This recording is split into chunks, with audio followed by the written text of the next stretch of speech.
Will you stay if I undress? The widow's desperate question echoed through Jonas Hale's cabin that storm-torn night in 1874 Wyoming, a question born not of desire, but of survival. She'd nearly drowned in the Wind River. He'd saved her life. Now she was offering the only currency broken women knew. But Jonas wasn't like other men. And what happened next would test everything they thought they knew about mercy, trust, and second chances. Stay with me until the end of this story, and comment what city you're watching from so I can see how far this tale has traveled. The Wind River didn't forgive mistakes. Jonas Hale knew this truth better than most men, had known it since the first winter he'd spent alone in his cabin on its banks, listening to the water rage against the ice like something alive and angry. The river was beautiful in a violent way, churning gray-blue currents that could snap a man's bones as easily as dried kindling, carrying away anything foolish enough to challenge its strength. In spring, when the snowmelt came down from the mountains, the river swelled to twice its normal size, flooding the lowlands and turning the Wyoming territory into an impassable maze of mud and rushing water. It was late April 1874, and the thaw had come early that year. Jonas stood on the bank that afternoon, watching the water climb toward his property line with the resigned patience of someone who'd seen floods before.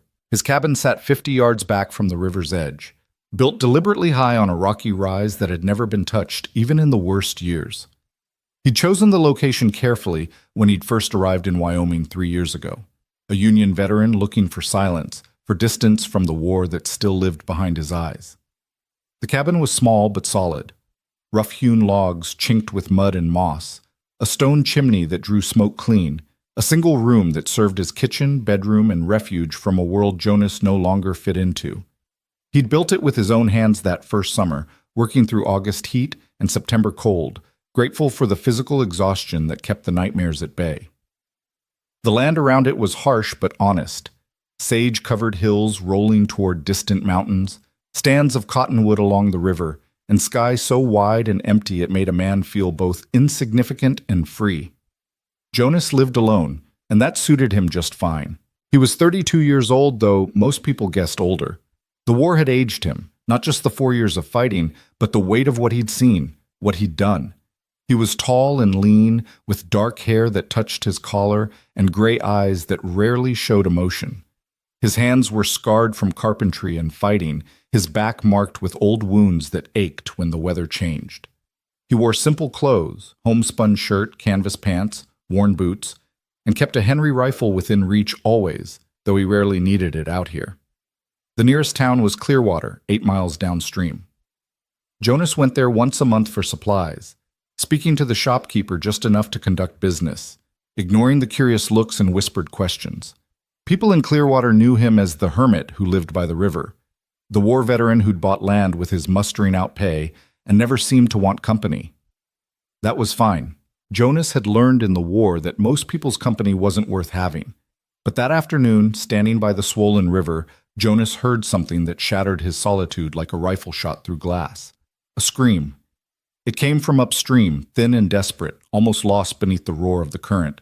Jonas's head snapped toward the sound, his body already moving before his mind caught up. He'd been a scout in the war, had learned to react to danger without thought, to trust his instincts when hesitation meant death. Those instincts kicked in now as he ran along the riverbank, eyes scanning the churning water. There, 50 yards upstream, being swept downstream fast. A woman. Barely visible above the water, her arms thrashing, her face appearing and disappearing beneath the foam. She was caught in the main current, being dragged toward a bend where the river narrowed and the water turned into rapids that would smash her against the rocks. Jonas didn't stop to think, didn't calculate the risk or consider his options. He just ran harder, angling toward a point downstream where he might intercept her, his boots pounding against the muddy bank. When he reached the spot, he shrugged off his coat and dove. The cold hit him like a fist. The Wind River in April was snowmelt, so cold it drove the breath from your lungs, so cold it made your muscles seize and your heart stutter. Jonas gasped as he surfaced, the current immediately grabbing him, spinning him. He fought against it, swimming hard toward where he'd seen the woman go under. The water was murky with silt, moving too fast, pulling him toward the same rocks that threatened her. He saw her arm first, pale against the brown water, fingers grasping at nothing. Jonas lunged, caught her wrist, hauled her toward him. She came up coughing, her eyes wild with panic, and immediately started fighting him, that desperate animal fear of drowning making her claw at his face, trying to climb on top of him. Jonas knew this panic, had seen soldiers drown each other trying to save themselves in river crossings during the war. "Stop fighting," he shouted, his voice barely audible above the river's roar. "I've got you." She didn't hear him, or didn't care. Her fingernails raked across his cheek as she tried to push him under. Jonas did the only thing he could. He wrapped one arm around her from behind, pinning her arms to her sides, and started swimming one arm toward the bank. It was like trying to swim through concrete. The current fought him for every foot, trying to drag them both downstream. Jonas's legs kicked hard, his free arms stroking, his lungs burning. The woman had gone limp against him. Whether from exhaustion or unconsciousness, he couldn't tell. The bank seemed impossibly far away, though it was probably only 30 feet. His muscles screamed. His vision started to gray at the edges. Then his boot hit bottom. Jonas stumbled, caught himself, drove forward through waist-deep water. The current was still strong here, trying to sweep his legs out from under him, but he had leverage now. He dragged the woman through the shallows, up onto the muddy bank, and collapsed beside her, his chest heaving, water streaming from his clothes. For a long moment, he just lay there, getting his breath back. His cheek burned where she'd scratched him. His body felt like ice. But he was alive, and so he turned to check. Was she? The woman lay on her side, coughing violently, expelling river water from her lungs. Her hair hung in dark, wet ropes across her face. She wore a dress that had probably been decent once, but was now torn and muddy, clinging to her frame. As Jonas watched, she pushed herself up on trembling arms and vomited water onto the grass. When the coughing fit finally passed, she stayed on her hands and knees, head hanging, breathing in ragged gasps. Jonas sat up slowly, wiping mud from his face. "You all right?" His voice came out rougher than he'd intended, still breathless from the swim. The woman didn't answer immediately. When she finally lifted her head, Jonas got his first clear look at her face and felt something twist in his chest. She was young, maybe 25, with dark eyes and delicate features that would have been pretty if they hadn't been so pale with cold and terror. But it wasn't her appearance that struck him. It was the expression in those eyes, the look of someone who'd been hunted too long, who'd learned to expect the worst from every stranger. "Don't take me to town," she said. Her voice was barely a whisper, hoarse from coughing. "Please, don't take me to town." Jonas frowned. "You need a doctor. You nearly drowned." "No." She started to push herself up, swayed, nearly fell. Jonas reached out to steady her, and she flinched away from his touch like he'd struck her. "No doctors, no town. Please." She was shivering violently now, her lips turning blue. Jonas looked at her, really looked, and saw more than just cold. He saw fear so deep it was almost like madness. Whatever she was running from, it terrified her more than drowning. He made a decision. "My cabin's close," he said, keeping his voice neutral, non-threatening. "You can warm up there. Dry clothes. Hot coffee. Then we'll figure out what to do." She stared at him for a long moment, those dark eyes searching his face for something. Deception, maybe, or the kind of hunger Jonas had seen in too many men's eyes during the war. Whatever she was looking for, she must not have found it, because she finally gave a small, exhausted nod. "Can you walk?" Another nod, though when she tried to stand, her legs nearly gave out. Jonas caught her elbow this time, and she let him, too weak to pull away. Together they stumbled toward his cabin, the woman clutching something against her chest that Jonas hadn't noticed before. A leather satchel, soaked through but still strapped across her body. Whatever was in that bag, she'd nearly died trying to keep it. The walk to the cabin took forever. The woman could barely put one foot in front of the other, and Jonas wasn't much better. His clothes were heavy with water, his boots squelching with every step. By the time they reached his door, he was shaking as badly as she was. Inside, the cabin was blessedly warm. Jonas had banked the fire before going to check the river, and the coals were still glowing. He kicked the door shut behind them, then guided the woman to the single chair near the hearth. "Sit," he said, already moving to build up the fire. "Don't try to talk yet, just get warm." She sank into the chair without argument, still clutching that damned satchel. Jonas worked quickly, feeding kindling to the coals, blowing gently until flames caught and spread. When he had a decent fire going, he stood and turned to assess his unexpected guest. She was in bad shape. Her lips were still blue, her skin clammy and pale. The torn dress clung to her, and Jonas could see she was painfully thin beneath it. Not fashionably slender, but the kind of thin that came from not having enough to eat. Dark circles shadowed her eyes. There was a bruise on her temple, half hidden by wet hair. "You need to get out of those wet clothes," Jonas said. He stopped, thinking. He didn't have women's clothing, obviously. "I'll get you a blanket and one of my shirts. They'll be big, but at least they're dry." She looked up at him, and again he saw that searching look, that wariness. But she nodded. Jonas moved to his trunk in the corner and pulled out a heavy wool blanket and his spare shirt, worn but clean. He brought them back to her, then deliberately turned his back, moving to the far side of the cabin to give her privacy. "I'll make coffee," he said to the wall, listening to the rustle of fabric behind him as she changed. "There's jerky and bread if you're hungry." "Thank you." Her voice was still hoarse but stronger now. You saved my life." Jonas didn't turn around. "River would have killed you in another minute. Those rapids downstream." He shook his head, filling the coffee pot with water from the bucket by the door, measuring grounds from the tin on his shelf. "What were you doing in the river anyway? Spring flood's no joke." Silence. Then, "I fell." It was a lie. Jonas heard it in the way her voice caught, the pause before she spoke. But he didn't push. Instead, he hung the coffee pot on the hook over the fire and finally turned around. The sight stopped him. She'd stripped down to her shift and wrapped herself in his blanket, the gray wool making her look small and vulnerable. Her hair hung in dark tangles down her back. She was bent over the satchel, which she'd opened, pulling out papers and laying them carefully near the fire to dry. Her hands shook as she worked, arranging each document with meticulous care.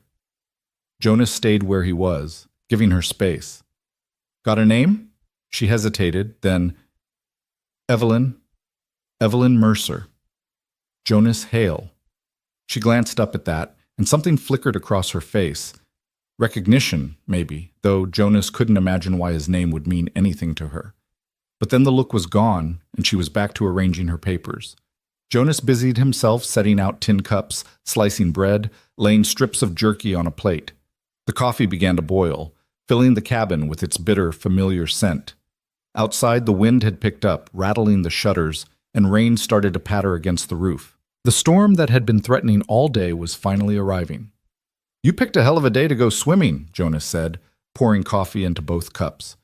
He carried one over to Evelyn, keeping his movements slow and deliberate, the way you'd approach a spooked horse. She took the cup with both hands, wrapping her fingers around the warmth. "I wasn't planning on swimming." Another pause, longer this time.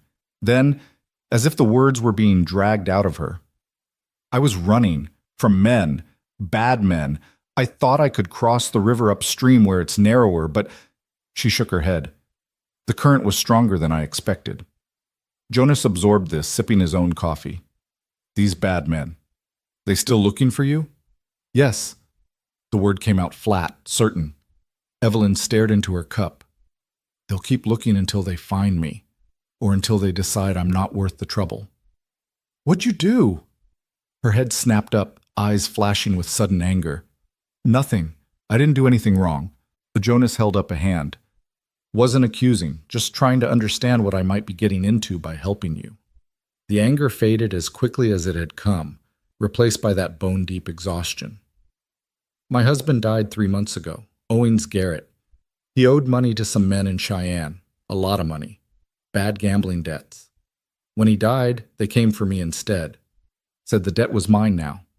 They took our house, our land, everything we had. But it wasn't enough. They said I had to work off the rest." Her voice dropped to barely a whisper. "In their saloon." Jonas felt his jaw tighten. He knew the kind of men she was talking about, had seen their type in every town from Virginia to Wyoming. Predators who used law and debt and fear to trap people, especially women, in situations they couldn't escape. "So you ran," he said. "So I ran." Evelyn set down her coffee cup, her hands clenching into fists in her lap. 3 days ago, took what little I had left and ran. But they've been following me. I heard them this morning, heard their horses. That's why I tried to cross the river. I thought, her voice broke. I thought drowning might be better than what they'd do if they caught me. The cabin fell silent except for the crackle of fire and the drum of rain on the roof. Jonas studied the woman, Evelyn, and saw the truth of her story in every line of her body, the tension in her shoulders, the way she kept glancing toward the door, the barely healed bruises on her arms that her shift didn't quite cover. They won't find you here, he said quietly, and they won't take you anywhere you don't want to go, not while I'm breathing. Evelyn looked at him sharply, searching his face again. Why would you do that? You don't even know me. Don't need to know you to know what's right. In my experience, Mr. Hale, men don't do what's right unless there's something in it for them. Her voice had gone hard, brittle. So let's be clear about terms. What do you want? Money? I don't have any. Information? I don't know anything valuable. Or maybe you want... She stood up abruptly, the blanket falling away from her shoulders. Maybe you want what all men want. Is that it? Is that the price for your protection? Jonas felt something cold settle in his stomach. Not anger. He'd been angry so many times during the war that the emotion had worn itself smooth, like a stone in a river. This was more like sadness. Sadness that she'd lived in a world that taught her to think this way. No, he said simply. That's not the price. There is no price. Evelyn's hands went to the hem of her shift. You're lying. Men always want something. Her voice shook, but her eyes stayed defiant. So here's what I'm offering. Will you stay if I undress? Will you protect me from those men if I give you what you want first? At least that way, it's my choice. At least that way... Stop. Jonas's voice came out sharper than he intended, and Evelyn flinched. And Evelyn wust. He softened his tone immediately, taking a step back, putting more distance between them. Please, just stop. He turned away from her, facing the fire, giving her back her dignity. Behind him, he heard her breathing, fast and shallow, like she'd just run a mile. I'm not going to touch you, Jonas said to the flames. Not that way. Not any way you don't want. And I'm not going to let those men have you either. You can stay here until the flood goes down and it's safe to travel. After that, you can go wherever you want, or stay longer if you need to. But there's no price for any of it. No payment required. That's just how it is. Silence stretched out behind him. Jonas stared into the fire and waited, letting her process his words, letting her decide whether to believe him. When Evelyn finally spoke, her voice was so quiet he almost missed it. Why? Jonas thought about the question, thought about all the reasons he could give, about duty and honor and the code of conduct his father had beaten into him as a boy, about the things he'd seen in the war, the atrocities committed by men who'd convinced themselves that might made right, that women were just another form of plunder. But in the end, he settled for the simplest truth. Because someone should have done it for my sister. He heard Evelyn draw in a sharp breath. Your sister? She died during the war, Sherman's march through Georgia. Jonas's voice stayed level, factual, though the words still hurt after all these years. I was fighting in Virginia. Didn't even know about it until months later. Men came through their town, took what they wanted. She tried to fight them. He stopped, swallowed. She was 16. The rain outside had intensified, drumming hard against the roof now, turning the world beyond the cabin walls into a gray blur. Jonas listened to it and thought about Rebecca, bright, fierce Rebecca, who'd written him letters through the war, letters full of hope and plans for when he came home. Letters that had stopped coming in the fall of 1864. I'm sorry, Evelyn whispered. Jonas shook his head, not looking for sympathy, just, that's why. Because I couldn't help her. Because I wasn't there, and because I'd like to think that somewhere, someone helped her when she needed it, even though I know no one did. More silence. Then the soft rustle of fabric as Evelyn pulled the blanket back around her shoulders and sat down in the chair again. Thank you, she said, for pulling me out of the river. And for this, whatever this is. Jonas finally turned to face her. She looked impossibly tangles around her face, young and scared and trying so hard to be brave. "It's just shelter," he said. "Nothing more complicated than that. You're safe here, I give you my word." Evelyn studied him for a long moment, those dark eyes seeing more than Jonas was comfortable with. Then slowly she nodded. "I believe you. I don't know why, but I do." "That's enough," Jonas said. He moved back to the hearth, picked up the bread and jerky he'd set out earlier. "Now eat something. You look half-starved." She didn't argue, taking the food and eating slowly, methodically, like someone who'd gone hungry too often to take meals for granted. Jonas settled himself on the floor across from her, his back against the wall, drinking his coffee and listening to the storm rage outside. They didn't talk much that first night. Evelyn was too exhausted, and Jonas had never been much for conversation anyway. After she'd eaten, she curled up in the chair, still wrapped in the blanket, and fell asleep almost immediately, the kind of deep, death-like sleep that comes after surviving something terrible. Jonas stayed awake longer, tending the fire, checking that the shutters were secure against the storm. His cheeks still burned where Evelyn had scratched him in the river, and his body ached from the cold and the fighting current. But he'd had worse, had endured things that made a Wyoming spring flood seem gentle. As the night deepened and the storm showed no signs of letting up, Jonas found himself studying his unexpected guest. She'd shifted in her sleep, the blanket falling away enough to reveal one bare shoulder, and there, stark against her pale skin, Jonas saw them. Scars. Thin, parallel lines across her shoulder blade. Old scars, long-heeled, the kind that came from a whip or a belt or some other implement of deliberate pain. Jonas looked away, his hands tightening around his coffee cup. Whatever Evelyn Mercer had run from, it had been hunting her a lot longer than 3 days.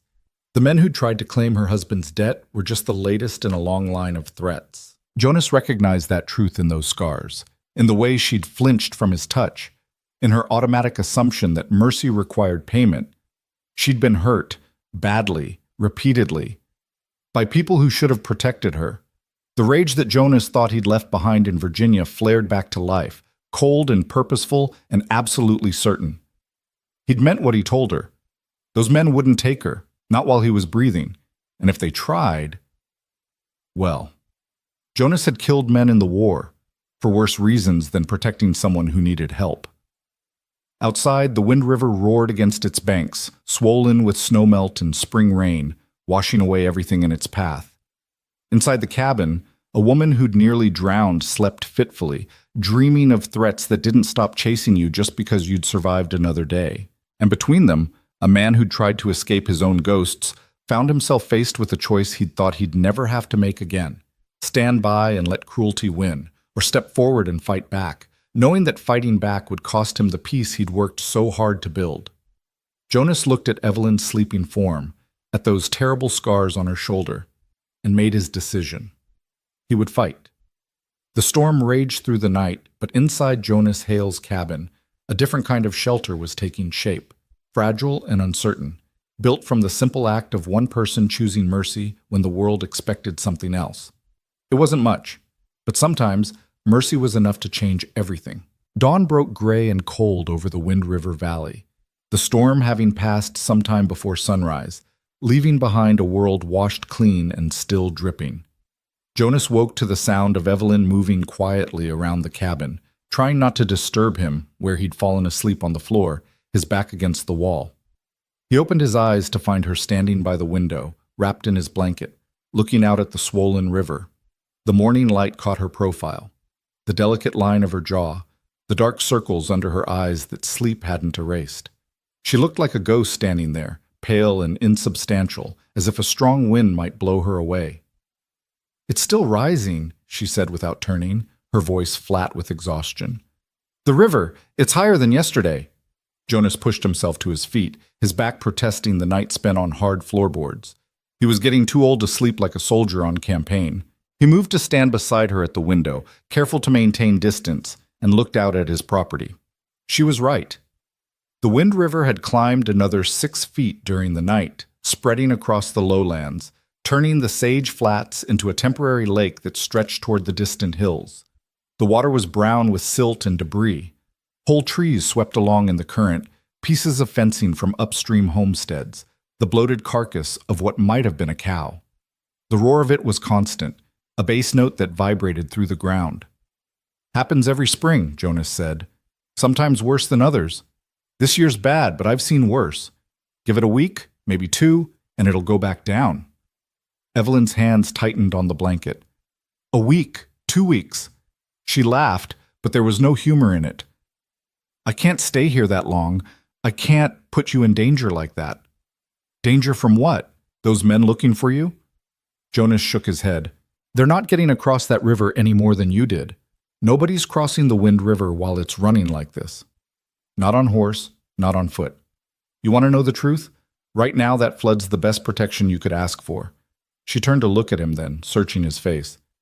"You really mean that? You're not afraid of them?" "Didn't say I wasn't afraid. Said they can't get to you here." Jonas moved away from the window toward the hearth where the fire had burned down to coals during the night. He began building it back up, needing something to do with his hands. "But no, I'm not particularly afraid. I've faced worse than debt collectors and men who make threats." "The war," Evelyn said quietly. "The war." Jonas didn't elaborate, didn't explain about Chancellorsville or Gettysburg or the long, brutal slog through the wilderness. Didn't talk about the things he'd done with a rifle and a bayonet, the orders he'd followed that still woke him up some nights. Point is, I'm hard to scare these days. And I'm harder to kill than I look. Evelyn was quiet for a moment, watching him work. Then, "Your papers from last night, they dry?" She nodded toward the hearth where she'd laid out the documents from her satchel. Jonas glanced over and saw them still there, pages covered in neat handwriting and official-looking seals. "Mostly," she said, moving back to kneel beside them. Her fingers touched the papers gently, reverently. "These are all I have left. Everything that proves I existed before Owings, before all of this." Jonas fed kindling to the fire, watching the flames catch and spread. "What are they?"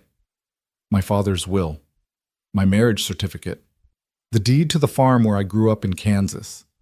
Evelyn's voice had gone distant, lost in memory. "My mother's recipes, written in her hand, letters from my brother before he died of cholera. Stupid things, maybe. Paper and ink. But they're mine. They're all that's mine."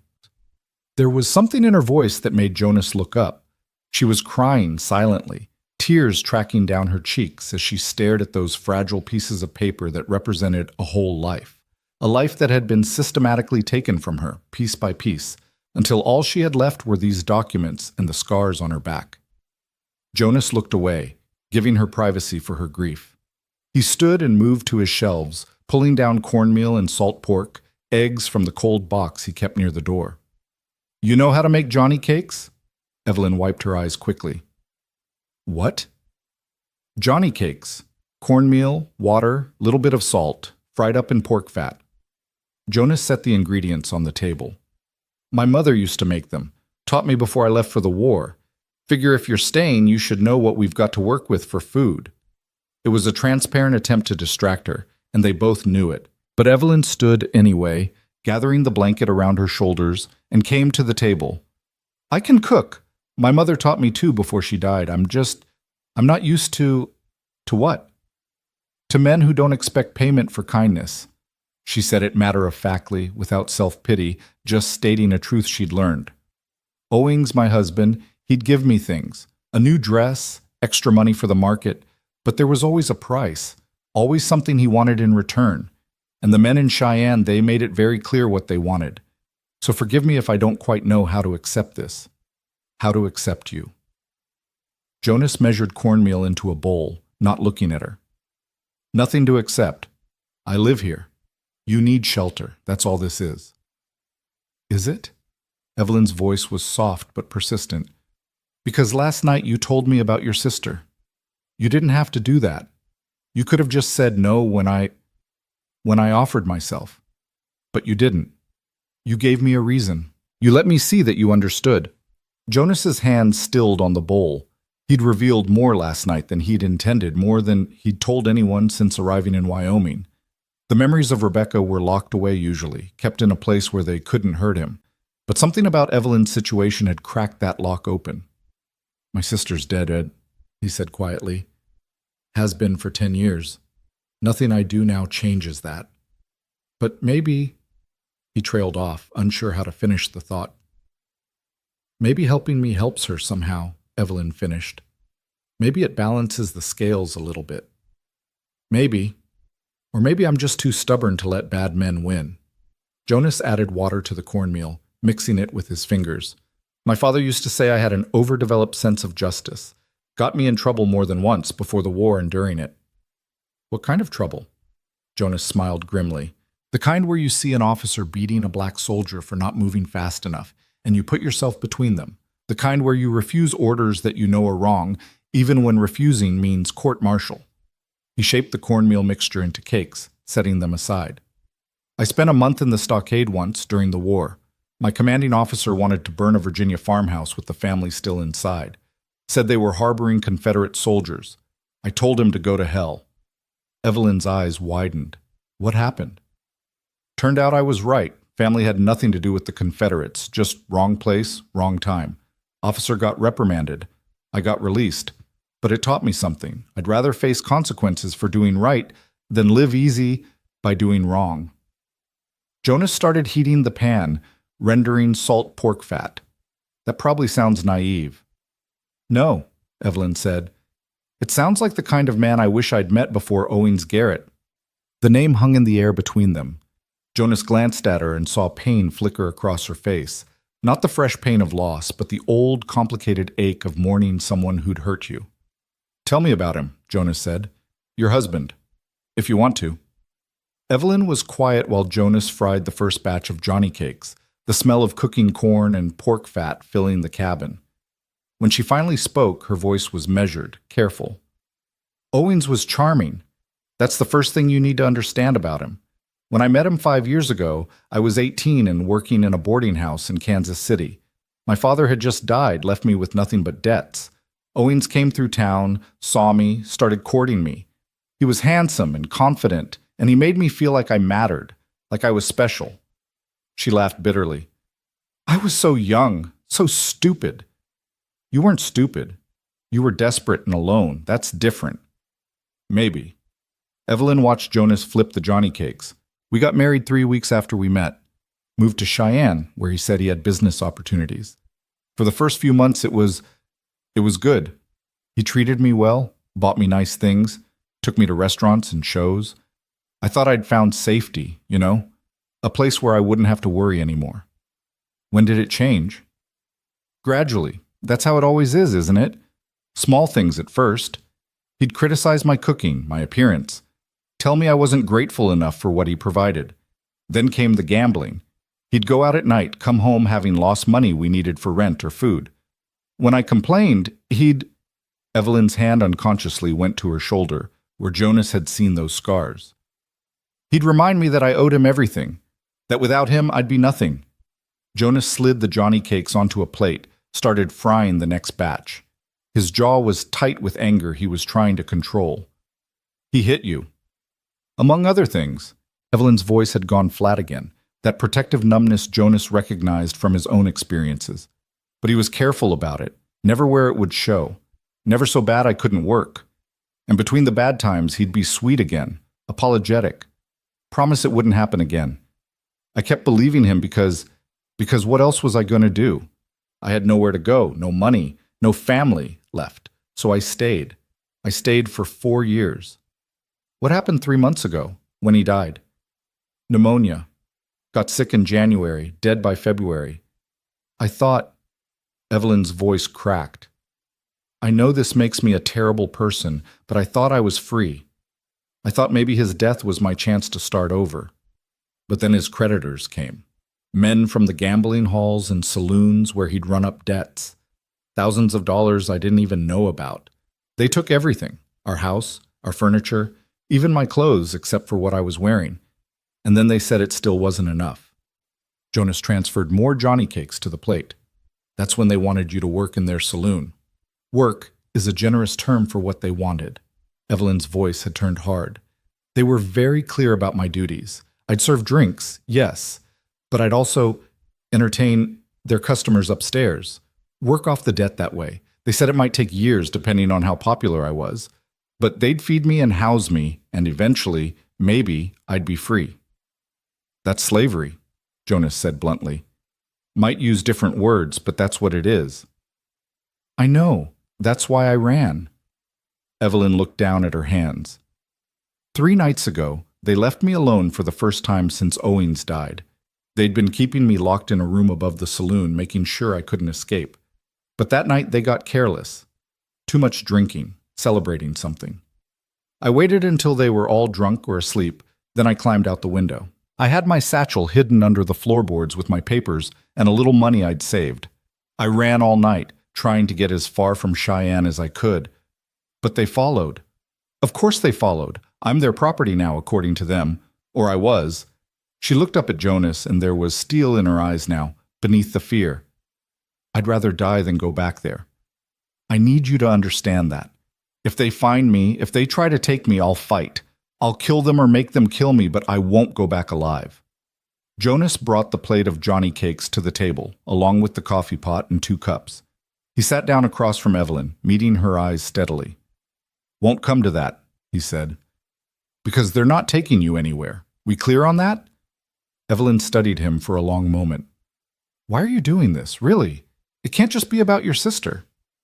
Jonas poured coffee for both of them, thinking about how to answer.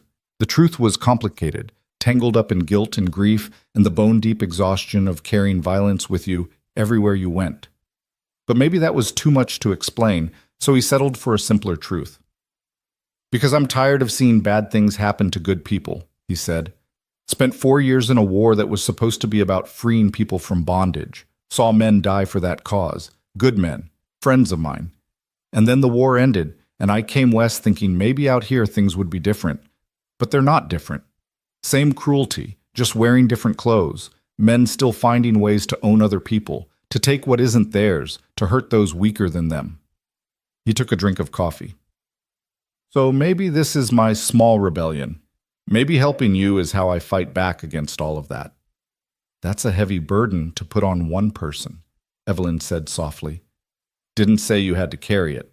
Just said I was offering shelter until you figure out your next move. They ate in silence for a while. The Johnny cakes warm and filling, the coffee bitter and strong. Outside, the wind had picked up again, bringing with it the smell of rain. The flood showed no signs of receding. After breakfast, Jonas showed Evelyn around the cabin properly, where he kept his stores of food, his tools, his weapons. The Henry rifle above the door, loaded always. The revolver in the drawer by his bed, a Colt Army model he'd carried through the war. The knife he kept sharp enough to shave with, tucked in his boot. You know how to shoot? He asked. Evelyn shook her head. Owings didn't allow it, said women and guns were a dangerous combination. He was right about that, just not the way he meant it. Jonas took down the Henry rifle, checked that it was unloaded, and handed it to her. Here, feel the weight of it. Get comfortable holding it. Evelyn took the rifle awkwardly, holding it away from her body like it might explode. Jonas moved behind her, adjusting her grip, showing her where to put her hands, how to tuck the stock against her shoulder. You're going to learn to shoot, he said, once the rain stops and we can go outside without drowning. You're going to learn to load and fire this rifle, and you're going to practice until you can hit what you're aiming at. Because if those men do somehow make it across the river, I want you to be able to defend yourself. I don't know if I could shoot someone, Evelyn said, but her hands had steadied on the rifle, her body adjusting to its weight. Hope you never have to find out, but knowing how gives you options. Options are what keep you alive. They spent the morning like that, Jonas teaching, Evelyn learning. He showed her how to work the lever action, how to sight down the barrel, how to breathe and squeeze the trigger rather than jerking it. She was a quick study, her hands becoming more confident with each repetition. Around noon, the rain started again. Heavy sheets of water that turned the world gray and erased the far bank of the river from view. Jonas and Evelyn retreated back inside, where the cabin suddenly felt very small with 2 people in it. Tell me about you, Evelyn said as they sat by the fire. Jonas mending a torn shirt while she worked on drying and reorganizing her papers. You know everything about me now. Seems only fair I know something about you. Not much to tell. Grew up in Pennsylvania. Father was a blacksmith. Joined the army in '61. Mustered out in '65. Came west because I couldn't stay east anymore. That's not a story. That's a list of facts. Evelyn set down her papers and looked at him directly. What was your life like? Before the war? Jonas sighed, but found himself answering anyway. Maybe it was the rain, or the isolation of the cabin, or the simple fact that Evelyn had trusted him with her story. Whatever the reason, the words came. It was quiet. Good quiet. Not lonely quiet. My father's smithy was in a small town, Gettysburg, if that name means anything to you. We lived above the shop. Every morning, I'd wake up to the sound of my father already working, the ring of hammer on anvil. He'd teach me the trade in the afternoons after my schooling. My mother would cook dinner, and we'd all eat together. Me, my parents, Rebecca. She was 4 years younger than me, talked constantly, drove our father crazy with her questions. Jonas smiled at the memory, though it hurt. Sundays, we'd go to church. Walk home together, my mother's arm through my father's. Rebecca running ahead, pointing out birds and flowers and anything else that caught her attention. It was simple. It was good. I thought, he paused, needle still in his hand. I thought that was what life was. That quiet, steady goodness. Then the war came, Evelyn said gently. Then the war came. Jonas resumed stitching, focusing on the precise movement of needle through fabric. I was 19 when Fort Sumter fell. Everyone in town was caught up in the excitement, the righteousness of it. We were going to preserve the Union, going to end slavery, going to be home by Christmas. My father tried to talk me out of enlisting, but I wouldn't listen. I was young and stupid and certain that I was doing something important. You were doing something important, Evelyn said. Maybe, but the cost... Jonas shook his head. I saw things in that war that I can't unsee. Did things that I can't undo. Watched friends die in ways that still wake me up at night. And for what? We won? Yes. Slavery ended? Yes. But then I came home to Pennsylvania in the summer of 1865, and found out that while I was fighting to free strangers, my own sister was being destroyed by the very violence I thought I was stopping. His hands had stilled again. Evelyn waited, not pushing, just listening. They came through Gettysburg during Sherman's march, Jonas continued, his voice flat now, emotionless. Union soldiers. My own side. They were supposed to be liberators, heroes, but they were drunk and angry and tired of war, and they took what they wanted. My father tried to stop them. They beat him so badly he never fully recovered, died 6 months later from the injuries. My mother hid in the cellar, but Rebecca...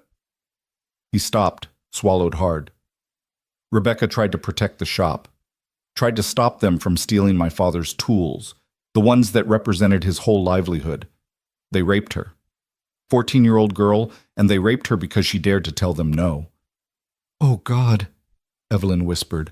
Jonas, she survived the assault, but she didn't survive what came after. Hung herself 2 weeks later before I even made it home. Left a note saying she couldn't live with what had been done to her. Couldn't stand the way people looked at her afterward, like she was stained, ruined. Jonas set down the shirt he was mending, his hands shaking slightly. I got home 3 days after we buried her. My father was still in bed, barely able to move. My mother looked at me in my Union uniform and said, "You did this. Your precious war did this." The cabin was silent except for the rain and the crackling fire.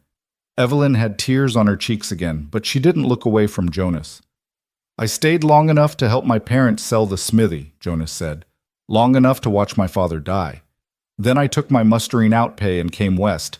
Figured I'd caused enough damage in Pennsylvania. Maybe out here, in empty country, I couldn't hurt anyone else. That's not fair, Evelyn said fiercely. What happened to Rebecca? That wasn't your fault. You didn't do that to her. Those men did. I wasn't there to stop them. You couldn't have been. You were fighting a war. That's what I tell myself. Jonas picked up the shirt again, forcing his hands to work. Doesn't make it true. Doesn't bring her back. They sat in silence for a while after that, both lost in their own thoughts, their own griefs. Outside, the rain continued its steady percussion on the roof, and the Wind River roared its ancient song of water and stone. Eventually, Evelyn stood and moved to where Jonas sat. She hesitated, then reached out and placed her hand over his, not grasping, not demanding, just touching. A simple gesture of comfort from one wounded person to another. Jonas looked up at her, surprised. Evelyn's dark eyes met his, and in them he saw understanding.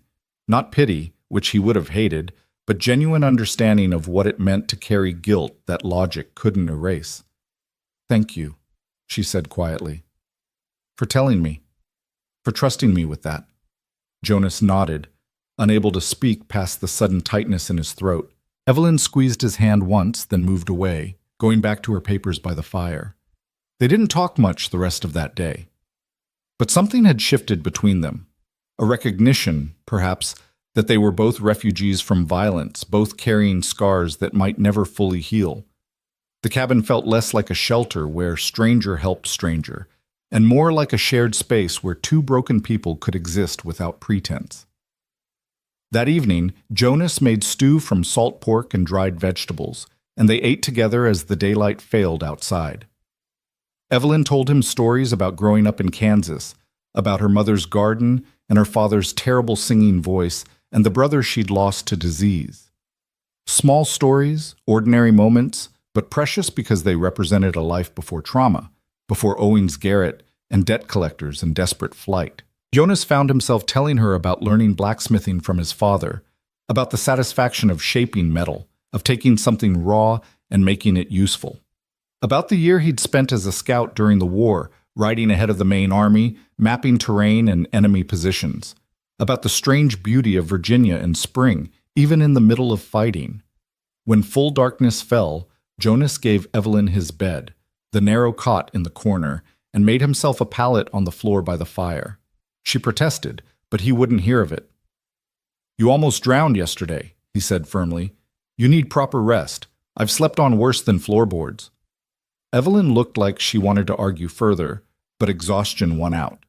She crawled into the cot, still wrapped in Jonas's blanket, and was asleep within minutes. Jonas stayed awake longer, watching the fire burn down, listening to Evelyn's quiet breathing. The rain had finally stopped, leaving behind a thick silence broken only by the distant roar of the river. He thought about everything that had happened in the past 24 hours. The rescue, the revelations, the strange intimacy of sharing space with another person after 3 years of solitude. He'd meant what he told Evelyn. He would protect her from the men hunting her, would stand between her and anyone who tried to take her back to Cheyenne. But he hadn't expected to feel this way, this fierce protective determination that went beyond simple duty or honor. Maybe it was because she reminded him of Rebecca, or maybe it was because after 3 years of running from his own ghosts, Jonas had finally found someone whose ghosts were worse than his, and helping her meant he wasn't useless after all. Or maybe, and this thought made him deeply uncomfortable, maybe it was simply because Evelyn Mercer, with her dark eyes and quiet strength, and refusal to give up even when the river tried to drown her, had reminded Jonas what it felt like to care about someone's survival beyond his own. He pushed that thought away, banked the fire, and closed his eyes. Tomorrow would bring its own challenges. The flood would continue. Evelyn's hunters might find ways across the river that Jonas hadn't considered. Winter stores would need to be rationed to feed 2 people instead of 1. But tonight, in the small cabin beside the raging Wind River, 2 damaged people had found something neither expected. The possibility that maybe, just maybe, they weren't as alone as they'd thought.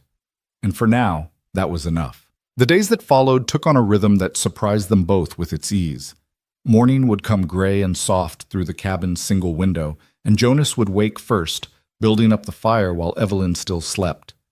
By the time she stirred, coffee would be brewing and the cabin warm enough that her breath no longer misted in the air. They'd eat breakfast together, Johnny cakes or porridge or eggs when the hens Jonas kept in a small coop behind the cabin were laying well.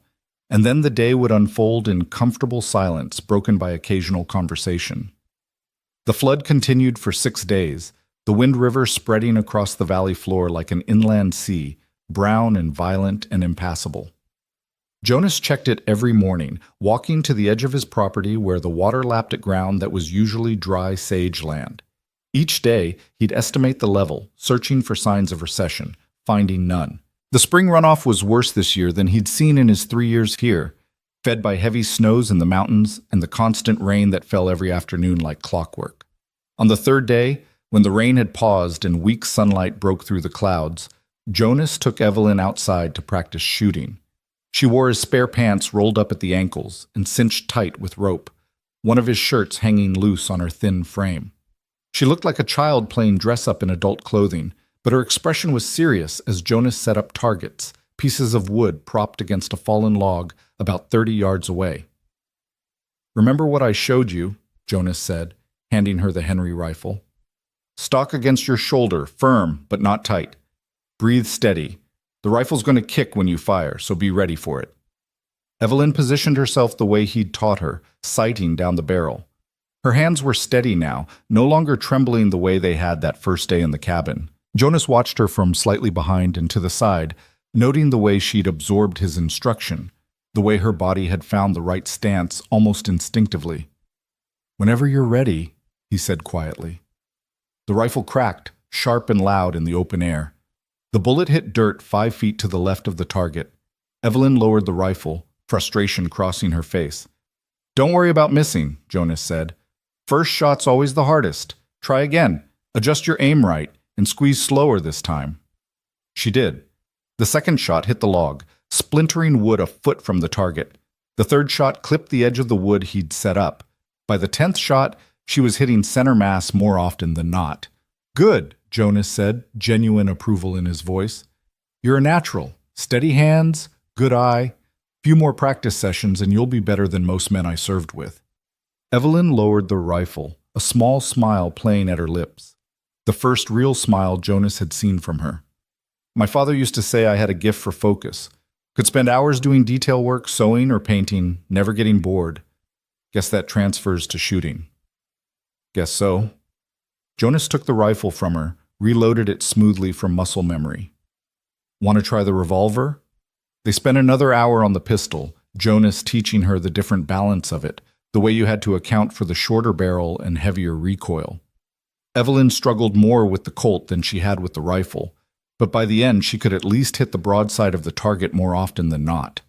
As they walked back to the cabin, Evelyn carrying the rifle the way Jonas had shown her, barrel pointed down, finger off the trigger, she said, "Thank you for this, for teaching me. I feel less helpless knowing I could fight back if I had to." "Hope you never have to," Jonas replied.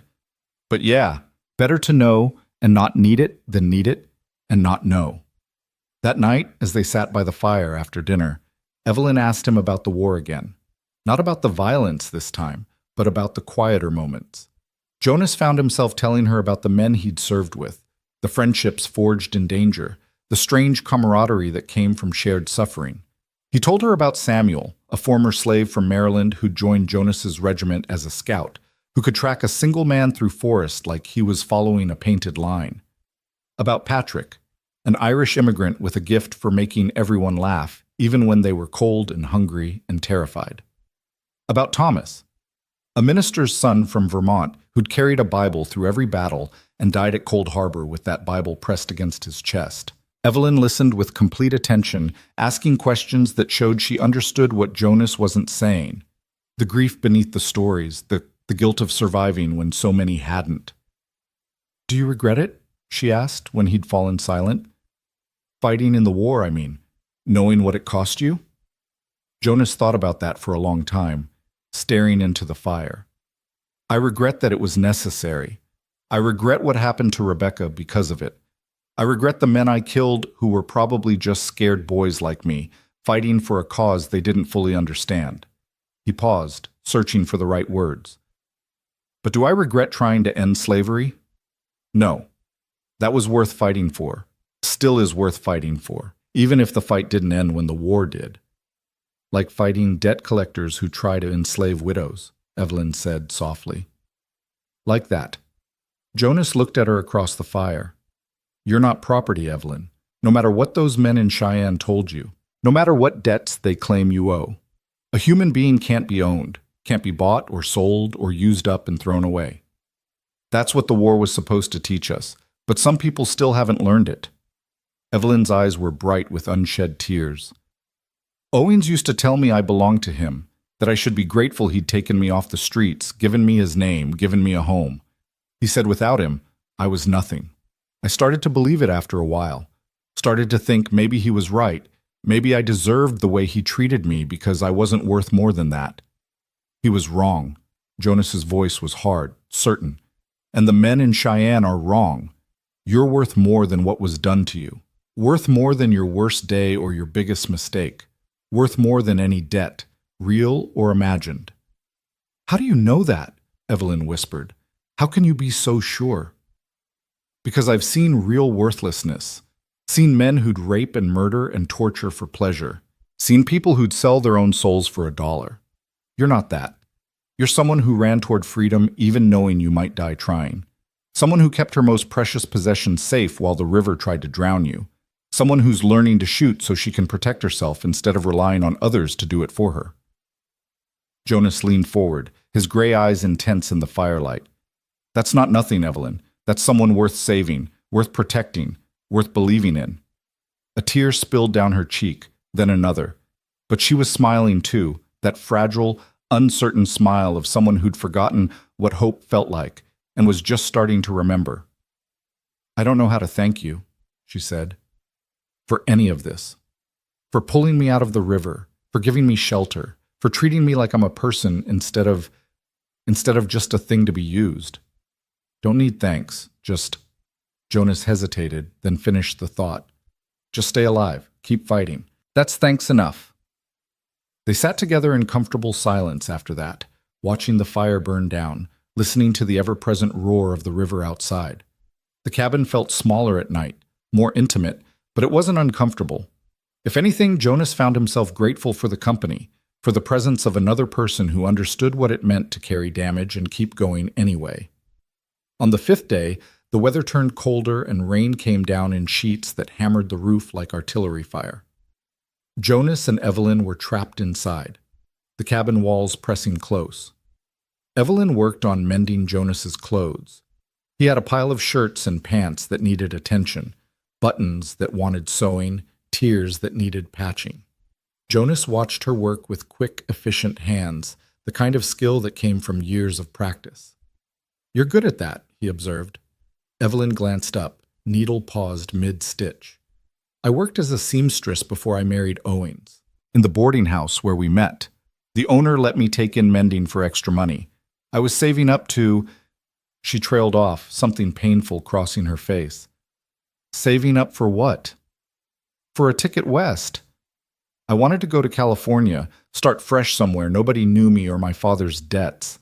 I had almost enough money when Owens started courting me. He seemed like a faster route to stability, to safety. She laughed bitterly.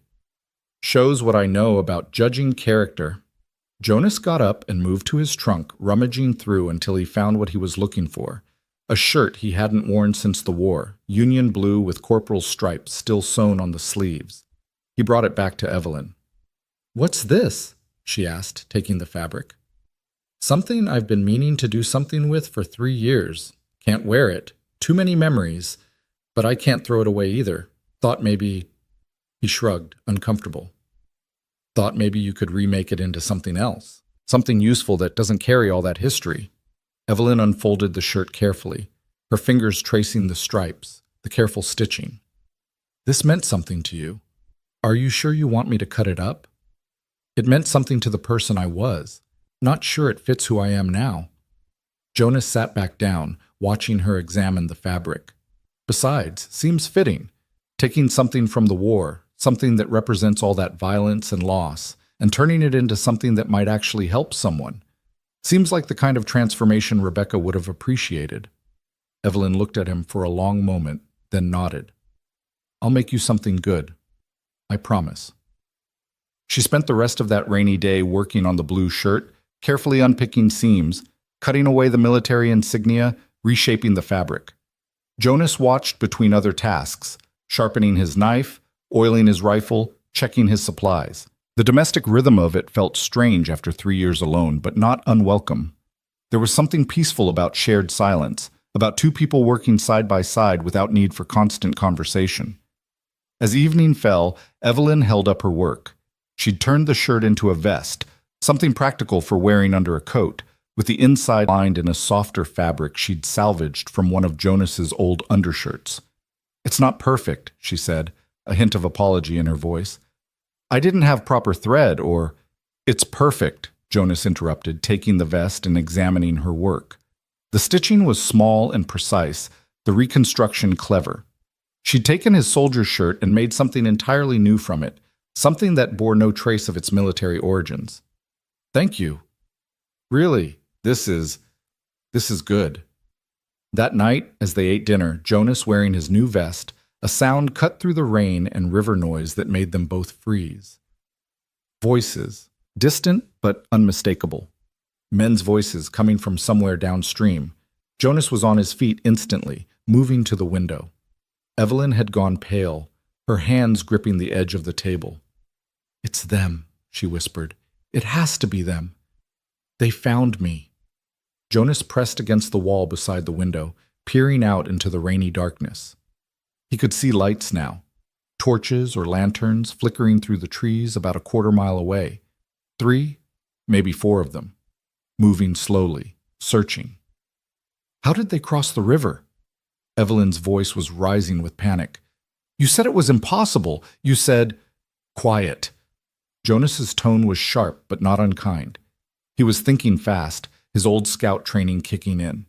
The voices were coming from downstream, which meant they'd cross somewhere below his property, where the river widened and slowed slightly. It would have been dangerous, possibly fatal, but not strictly impossible if they were desperate or stupid enough to try.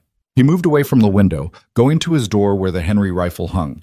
He checked the load, made sure the action was smooth, then grabbed his gun belt and strapped on the Colt revolver. "Jonas?" Evelyn's voice was small, terrified. "I'm going out there," he said, his voice calm despite the adrenaline starting to pump through his veins. "Going to see what they want, how many there are. You stay here. Bar the door after I leave. If anyone tries to come in who isn't me, you use that rifle I taught you on. Understand?" Evelyn nodded, but her hands were shaking. "What if they kill you? What if—" "They won't." Jonas spoke with more confidence than he felt. "I'm harder to kill than I look, remember?" He moved to where she sat, crouched down to her eye level. "Listen to me. These men, they're bullies and cowards. They prey on the weak because they can't face anyone who will fight back. But I will fight back. And I'm betting they're not ready for that. There are 4 of them, maybe more. I know, I've faced worse odds."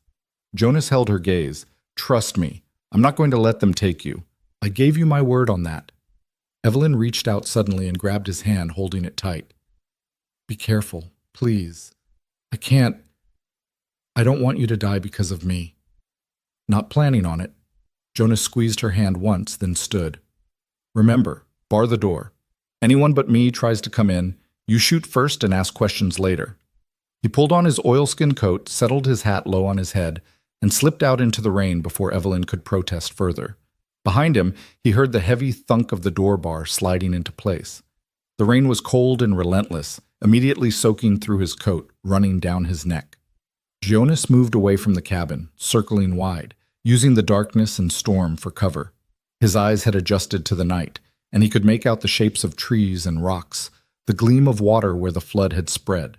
The voices were clearer now, raised to be heard over the rain. Jonas crept closer, using every bit of fieldcraft he'd learned during the war, moving from cover to cover, staying downwind, making no sound. He got within 50 yards of the men before he stopped, pressing himself against a large cottonwood tree, watching. There were 4 of them, just as he'd guessed. Men on horseback, their mounts nervous and skittish from the crossing, steam rising from their wet flanks. The riders carried torches that sputtered in the rain, casting dancing shadows. Jonas studied them carefully, cataloging details. The leader was obvious, a big man on a gray horse sitting tall in the saddle despite the weather, his voice carrying authority when he spoke. "Spread out," he was saying. "Check every building, every shelter. She's here somewhere. Has to be." Tracks led this direction before the river got too high to follow. The other 3 men fanned out as ordered. Jonas watched them go, then focused on the leader. Something about him seemed familiar, though Jonas couldn't place it in the darkness and rain.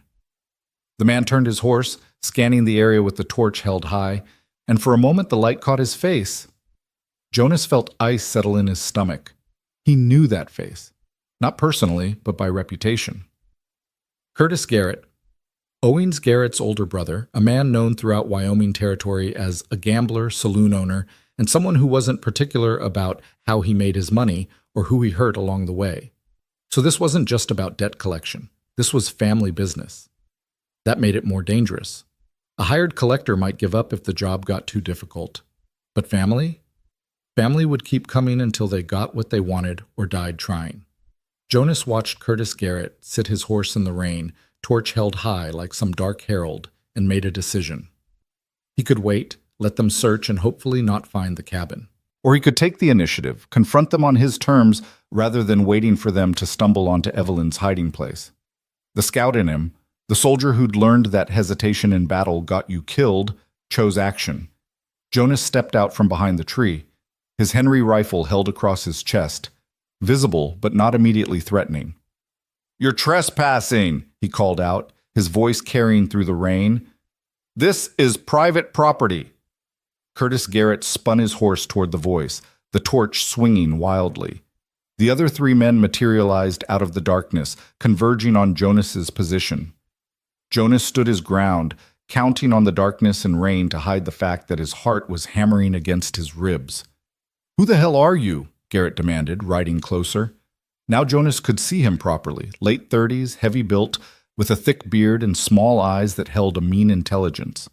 He wore a good coat and boots, the kind that said he had money. His gun belt was well-maintained, the pistol holstered there, looking clean and functional.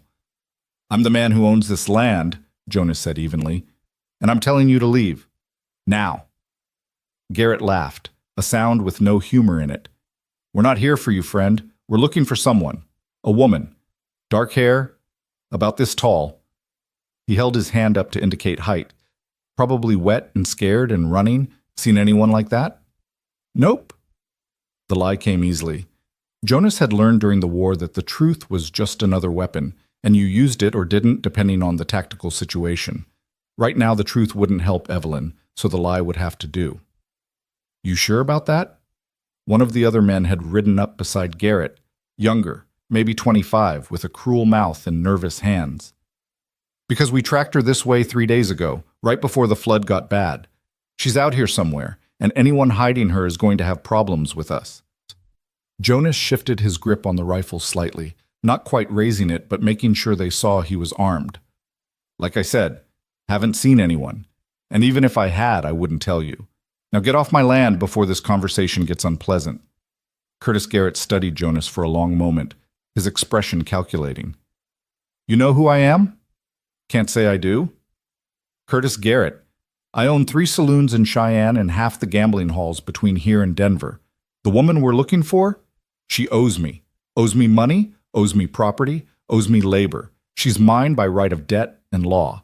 And I mean to collect." "Law doesn't allow owning people anymore," Jonas said quietly. "In case you missed the war." Garrett's face darkened. "This is different. This is legitimate debt. Her dead husband owed me $12,000. She inherits that debt. And if she can't pay in cash, she pays in other ways. That's not slavery. That's commerce. Commerce that involves forcing a woman into prostitution?" Jonas kept his voice level, conversational, even as rage burned in his gut. "Pretty sure that's not legal either. What she does to work off the debt is her choice." Garrett's voice had gone hard now, the pretense of civility dropping away.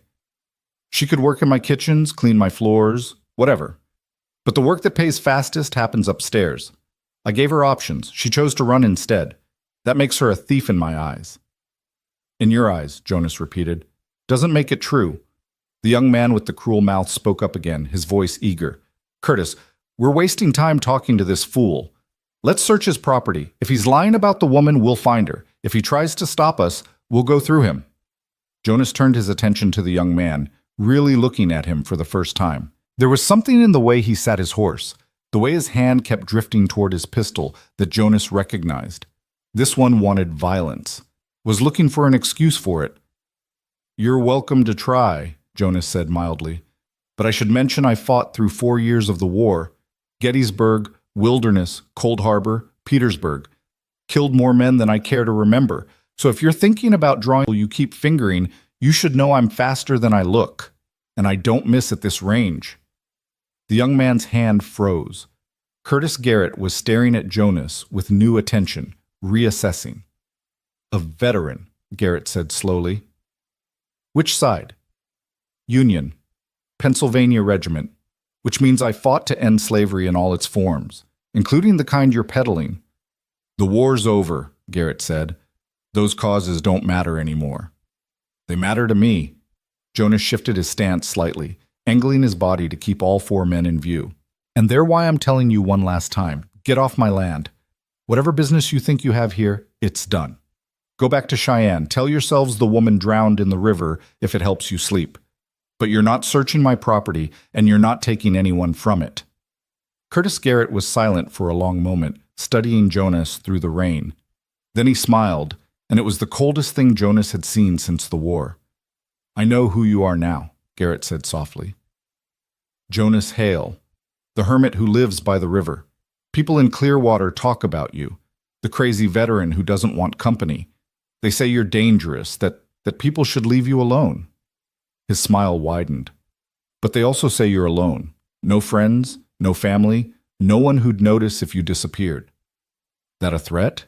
Jonas asked quietly. Just an observation. Garrett gathered his reins. We'll leave, for now. But understand something, Mr. Hale. If you're lying to me, if that woman is on your property, I will find out. And when I do, I'll come back with more men. Enough men that even a war veteran won't be able to stop us. And it won't just be her I take. It'll be everything you own. This land, your cabin, your life if you try to stop me. The torches disappeared into the darkness downstream. Only then did he allow himself to breathe properly, to feel the adrenaline shaking through his limbs. That had been close. Closer than he liked. If they'd decided to search anyway, if they'd been willing to risk a fight. But they hadn't. Jonas had gambled on them being unwilling to face armed resistance, and the gamble had paid off. For now. He walked back to the cabin quickly, his mind already working through scenarios, making plans. They'd be back. Curtis Garrett had as much as promised it, which meant Jonas had maybe a day, maybe 2, before they returned with reinforcements. He knocked on the cabin door in the pattern he'd arranged with Evelyn. 2 sharp raps, pause, 3 more. He heard the bar slide back, and then Evelyn was there, the rifle in her hands, her face pale with fear. Jonas. She set down the rifle and grabbed his arm, pulling him inside. I heard voices. I thought, I'm fine. Jonas shrugged out of his wet coat, water pooling on the floor. But we have a problem. He told her everything while he stripped off his wet shirt and dried himself with a towel, pulling on dry clothes from his trunk. Evelyn listened without interrupting, her expression growing more strained with each detail. Curtis? She said when Jonas finished. I should have known. Owings always said his brother would take care of things if anything happened to him. I just didn't realize he meant this. You know him? Met him once at my wedding. He scared me even then. There was something wrong behind his eyes, something cruel. Evelyn wrapped her arms around herself. He's not going to give up, is he? No. Jonas saw no point in lying. He'll be back. Maybe tomorrow, maybe the day after. With more men, like he said. And when he comes, he trailed off, thinking, when he comes, you should let him take me. Evelyn's voice was quiet but firm. I won't let you die for me, Jonas. I won't be the reason Curtis Garrett kills a good man. That's not happening. You can't fight them all. He'll bring 10 men, 20. You're just one person. Jonas moved to stand in front of her, gripping her shoulders gently. Listen to me. I didn't survive 4 years of war by being stupid. I'm not going to make some heroic last stand like in the dime novels. When Curtis comes back, and he will come back, we won't be here. Evelyn blinked. What? The flood's starting to recede. I saw it tonight when I was out there. Give it another day, maybe 2, and the water will be low enough to cross safely in some places. When that happens, we're leaving, heading north into the mountains where Curtis and his men can't follow easily. I know places up there, old trapping cabins and caves. We can wait out the spring there, then figure out our next move. But this is your home, your land. I can't ask you to abandon it because of me. You're not asking. I'm offering. Jonas released her shoulders, stepping back. Besides, it's just land. Just a cabin. I can come back to it later, or I can build somewhere else. What I can't do is stand by and let those men take you. That's not who I am. Not anymore. Evelyn's eyes were bright with tears again, but she was nodding. Okay, we'll leave. But Jonas? After we're safe, after this is over, I'm going to find a way to pay you back for this. For all of it. Already told you. I know what you told me. No payment required. Evelyn managed a shaky smile. But that doesn't mean I won't try anyway. You've given me my life back. That's not something I'll ever forget. They spent the rest of the night preparing. Jonas packed supplies, dried food, ammunition, blankets, his tools for making fire and shelter. Evelyn gathered her precious papers, making sure they were dry and secure in her leather satchel. They worked mostly in silence, both understanding that time was now their enemy as much as Curtis Garrett and his men. As dawn broke gray and cold, Jonas went outside to check the river one more time. The water had definitely dropped overnight. Not much, maybe a foot or two, but enough to give him hope. Another day like this, and they could cross safely at the shallows upstream. He was standing there, calculating routes and timing, when he heard horses again. Jonas spun, his hand going to the colt at his hip, but these weren't Curtis Garrett's men. Instead, riding up the muddy path from Clearwater was Sheriff Tom Miller and one deputy, both looking exhausted and wet and none too happy about being out in the cold morning air. "Jonas Hale?" Miller called out as they approached. He was a middle-aged man with a weathered face and tired eyes, someone who'd seen too much and trusted too little.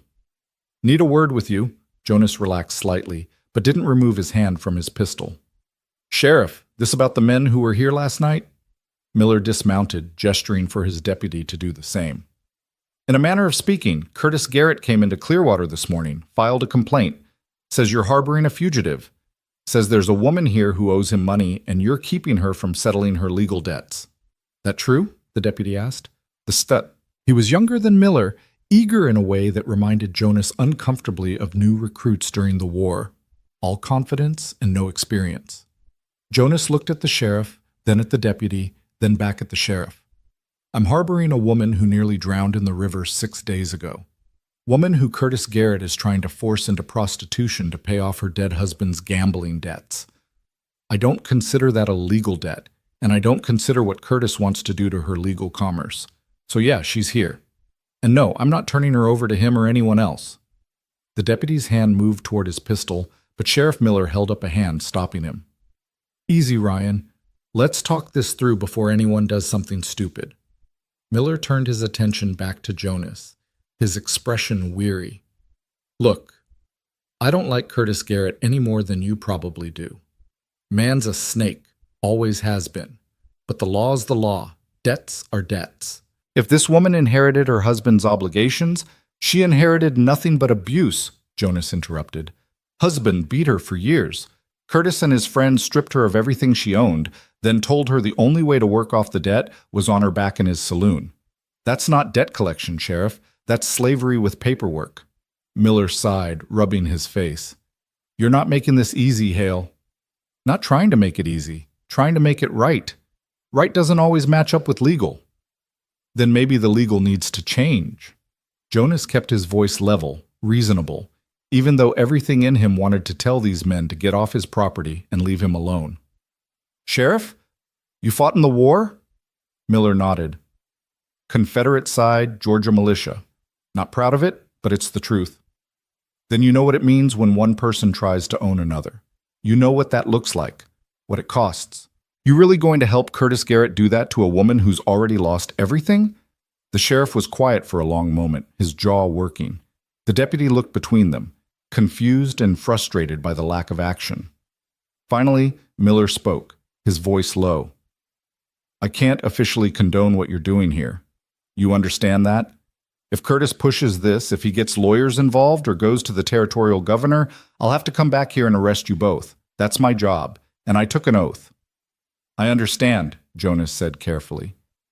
But, Miller continued, I also can't control when I come back. Might be a day, might be a week. Depends on how much other business I have to attend to. And you know, spring's a busy time. Lots of disputes over property lines, livestock gone missing in the flood, folks needing help. Could take me a while to make it all the way back out here to your isolated little cabin. Jonas felt something ease in his chest. That's mighty accommodating of you, Sheriff. I'm an accommodating man. Miller remounted his horse, gesturing for the deputy to do the same. Word of advice, though, Hale? If you're smart, you won't be here when I do eventually make it back. And neither will the woman. Curtis Garrett's got friends in high places, and he's not going to let this go. You two should maybe consider a change of scenery, permanent-like. I'll take that under advisement. Miller nodded once, then turned his horse back toward Clearwater. The deputy followed, looking over his shoulder at Jonas with an expression that promised he wouldn't forget this conversation.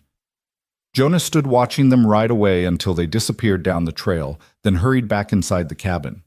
Evelyn was standing by the window, the rifle in her hands again, her face tight with worry. I heard horses. Was it Curtis?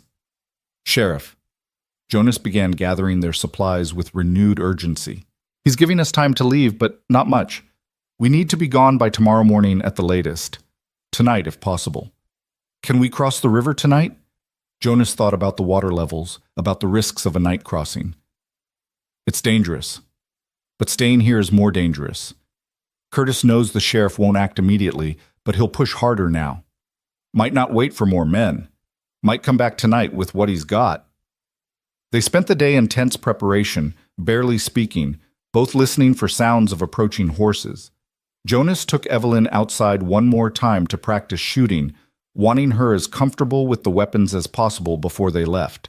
She hit the targets more consistently now, her hands steady despite the fear he could see in her eyes. As afternoon faded toward evening, Jonas made his final assessment of the river. It had dropped another foot since morning. Still high, still dangerous, but crossable if you knew what you were doing and were willing to risk it. We go tonight, he decided, coming back inside, as soon as it's full dark. There's a crossing point about 2 miles upstream where the river spreads out and gets shallower. We can wade across there, keeping upstream of the main current. It'll be cold and miserable, but we'll make it. Evelyn nodded, her face pale but determined. I trust you. Those 3 words hit Jonas harder than he expected. I trust you. After everything she'd been through, all the betrayals and violations and broken promises, she still had enough faith left to place it in him. That was a responsibility he didn't take lightly. As darkness fell and they prepared to leave, Jonas took one last look around his cabin. 3 years of solitude lived here. 3 years of trying to outrun ghosts and find peace in isolation. It hadn't worked. The ghosts had followed him anyway, lived in his nightmares and his memories. But now, preparing to abandon this place for a woman he'd known less than a week, Jonas felt something he hadn't felt since before the war. Purpose. Not the false purpose of following orders or fighting for distant causes, but the immediate, tangible purpose of protecting someone who needed it, of standing between cruelty and its intended victim, of choosing, deliberately and with full knowledge of the cost, to fight back against the kind of evil that thrived when good people looked away. Ready? He asked Evelyn, who stood by the door with her satchel strapped across her body, wearing his spare clothes and boots that were too big for her. Ready, she said. Jonas shouldered his pack, picked up his rifle, and opened the door to the Wyoming night. Behind them, the cabin stood dark and empty. Ahead, the river roared its eternal song. And somewhere out there in the darkness, Curtis Garrett and his men were hunting. But Jonas had learned in the war how to hunt back. And this time, he had something worth fighting for beyond abstract principles or distant causes. This time, he was fighting for someone who'd reminded him what it meant to care whether you lived or died. And that made all the difference in the world. They moved through the darkness like ghosts, Jonas leading with Evelyn close behind, both of them silent, except for the unavoidable sounds of boots on wet earth and breath in cold air. The night was moonless, thick clouds obscuring any starlight, which was both blessing and curse. Harder for Curtis Garrett's men to spot them, but harder for Jonas to navigate safely, too. He'd brought a small lantern, but kept it shuttered, relying instead on memory and instinct to find the path upstream. The roar of the river was their constant companion, sometimes loud enough to drown out thought, sometimes fading to a dull rumble as they moved through stands of cottonwood that offered brief shelter from the wind. After an hour of walking, Jonas felt Evelyn's hand on his shoulder, stopping him. He turned to find her bent over, breathing hard, her face barely visible in the darkness. "Sorry," she gasped. "Need a moment. Haven't eaten much lately, and don't apologize." Jonas unslung his pack and pulled out the canteen, handing it to her. "We've been pushing hard. Rest is smart, not weak." Evelyn drank gratefully, then handed back the canteen. "How much farther to the crossing?" "Mile, maybe a little more." Jonas looked upstream, though he could see nothing in the blackness. "We'll make it well before dawn. Then we cross, get into the foothills on the far side, and find shelter before daylight." "And after that?" Jonas heard the uncertainty in her voice, the fear of an unknown future. "After that, we keep moving north. There's an old trapping cabin about 20 miles into the mountains. Used to belong to a French-Canadian named Baptiste. He died 3 winters ago, but the cabin was still standing last time I checked. We can hole up there, wait for Curtis to give up searching." "Will he give up?" Evelyn's voice was small in the darkness. Jonas considered lying, offering false comfort, but decided she deserved the truth. "I don't know. Man like Curtis Garrett, he's not used to losing. Especially not to someone like me. No money, no connections, nobody who'd back me in a fight.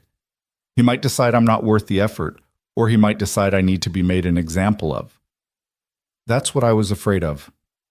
Evelyn was quiet for a moment, then, "Jonas, if it comes down to it, if he corners us and there's no way out, you should let me go with him. Save yourself. You've done more than anyone could expect already."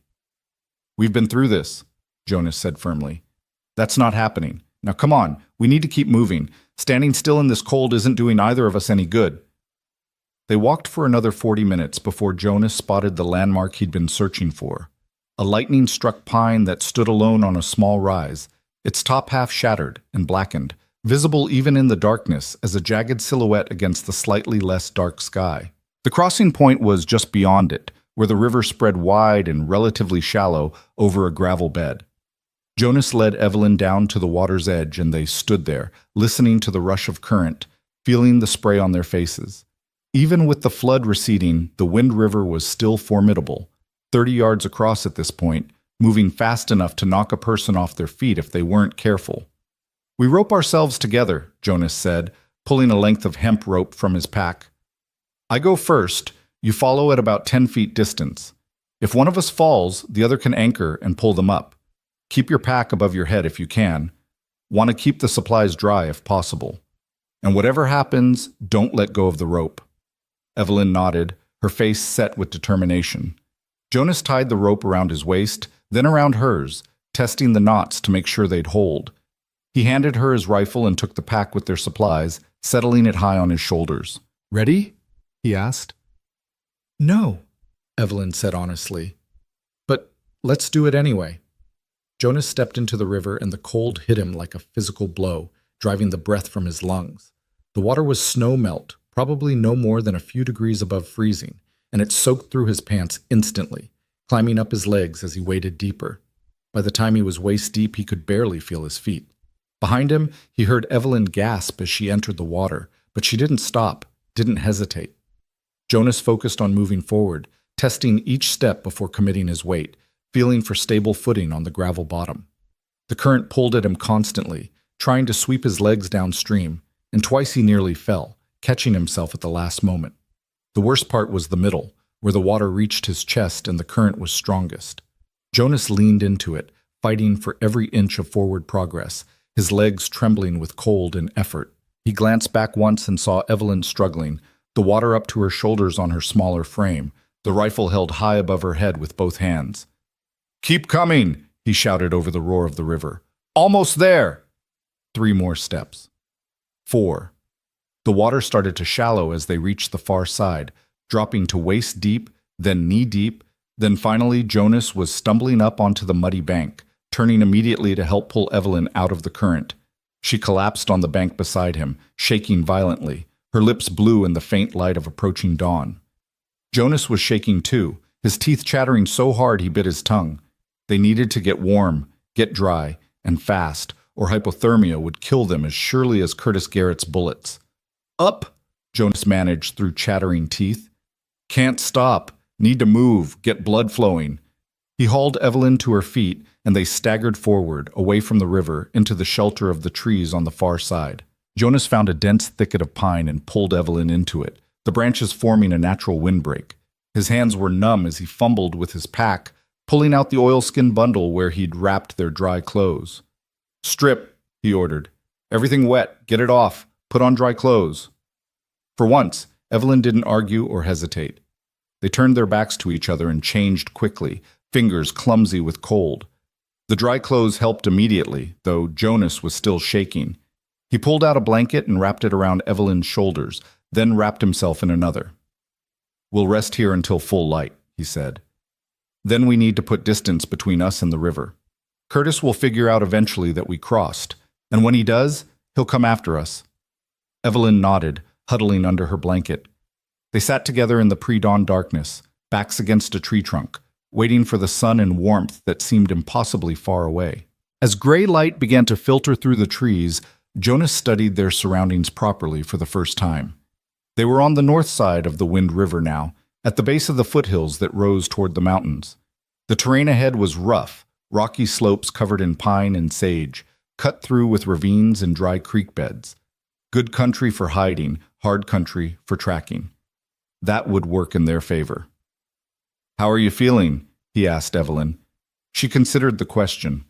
Cold, exhausted, terrified, but alive. She looked at him, managed a small smile. Thanks to you. Again. We're not safe yet, Jonas warned. We've got a hard day's walk ahead of us, and we need to move fast. Think you can manage? I'll manage. I didn't come this far to give up now. They ate a quick breakfast of jerky and hardtack, drank from the canteen, then set off into the hills as soon as there was enough light to travel safely. Jonas set a punishing pace, pushing them both hard, pausing only briefly to rest or check their back trail for signs of pursuit. By midday, they'd climbed high enough that Jonas could look back and see the Wind River Valley spread below them, the ribbon of brown water, the green line of cottonwoods along its banks, and in the distance, a thin wisp of smoke that might have been from his cabin, or might have been Curtis Garrett's men, camped and searching. Keep moving, Jonas said, turning away from the view. They climbed higher into the afternoon, the terrain growing steeper, the air thinner. Evelyn stumbled frequently now, her energy flagging, but she never complained, never asked to stop for more than the brief rest Jonas allowed. He found himself impressed by her resilience, by the core of strength that kept her moving even when exhaustion made every step agony. As evening approached, Jonas began searching for a place to camp. They needed shelter, water, and concealment, not an easy combination in this rocky country, but his scout training served him well, and eventually he found a suitable spot, a shallow cave formed by an overhang of rock, protected from wind and hidden from below by a screen of pine trees. A small spring trickled nearby, cold but clean. We'll stay here tonight, Jonas decided. No fire, too risky. But we can rest properly, recover our strength. They settled into the cave as darkness fell, sharing the last of the bread and jerky, rationing their water carefully. Jonas took the first watch, sitting at the cave mouth with his rifle across his knees, staring out into the darkening forest and listening for sounds of pursuit. Behind him, Evelyn slept fitfully, making small sounds of distress that suggested troubled dreams. Jonas wanted to wake her, offer comfort, but decided rest was more important than peace. She'd need all her strength for tomorrow's journey. Around midnight, Jonas woke Evelyn for her watch. 4 hours, he told her. If you see or hear anything unusual, wake me immediately. Don't try to handle it yourself. I won't, Evelyn promised, taking the rifle. Sleep. You look dead on your feet. Jonas didn't argue. He lay down on the hard stone floor of the cave and was asleep within seconds. He woke to Evelyn shaking his shoulder urgently, her hand over his mouth to keep him from making noise. It was still dark, probably an hour or two before dawn. Jonas came fully awake instantly, all his senses alert. What is it? He whispered. Evelyn pointed down the slope toward the valley. Lights, moving up the trail we used, I've been watching them for the past 20 minutes. They're climbing toward us. Jonas moved to the cave mouth and peered out carefully. She was right. He could see torches or lanterns, maybe 5 or 6 of them, spread out in a search pattern, moving slowly up the mountainside. They were still miles away, but they were definitely following Jonas and Evelyn's trail. "How did they find us so fast?" Evelyn whispered. "We covered our tracks, stayed on rock when we could." "Curtis must have hired a real tracker," Jonas said grimly. "Someone who knows what they're doing, someone who can follow sign even when we're trying to hide it." He thought fast, calculating distances and times. They won't reach this elevation before dawn, but once it's light, they'll move faster. We need to be gone before then. "Where can we go? They're between us and that trapping cabin you mentioned." Jonas studied the terrain around them, thinking back to his explorations of these mountains over the past 3 years. There was another option, farther north and higher up, but it was risky. "There's a pass," he said slowly, "about 10 miles from here, through some of the roughest country in these mountains. Narrow trail, dangerous in places, but it cuts through to the north side of the range. If we can make it through the pass before they catch us, we'll have a chance. The terrain on the far side is different, more forests, more water, more places to hide. And if we don't make it through before they catch us?" Jonas looked at the approaching lights, then back at Evelyn's pale face. "Then we'll be trapped on a narrow mountain trail with armed men on our heels and nowhere to run. But staying here isn't an option. At least if we're moving, we have a chance." They gathered their gear quickly and set off into the darkness, pushing hard despite exhaustion and the treacherous terrain. Jonas led them north, angling across the slope rather than climbing straight up, trying to stay on rock and hard ground that wouldn't hold tracks. Behind them, the lights continued their steady advance. Dawn found them scrambling up a steep ravine, hands and knees on loose scree that wanted to slide away beneath them. Jonas's shoulders burned with fatigue, and he could hear Evelyn's labored breathing behind him. They'd been moving for over 4 hours without rest, and both of them were nearing the limits of endurance. But they kept going because stopping meant capture, and capture meant everything they'd fought for in the past week would be for nothing. As the sun climbed higher, they reached a ridge that offered a clear view back the way they'd come. Jonas called a halt, needing to see how close their pursuers were. What he saw made his blood run cold. The search party had grown. Where there had been 5 or 6 lights in the darkness, now Jonas counted at least a dozen men spread across the mountainside, moving with purpose and organization. And at the front, riding a gray horse that picked its way carefully up the rocky slope, was Curtis Garrett himself. "He brought an army," Evelyn whispered beside him, her voice hollow with despair. "Not an army, a dozen men." Jonas tried to sound more confident than he felt. "We can still lose them. The pass I mentioned, it's only about 3 miles ahead. Once we're through it, this terrain will slow them down more than it slows us." "You don't sound convinced." Jonas didn't answer because he wasn't convinced.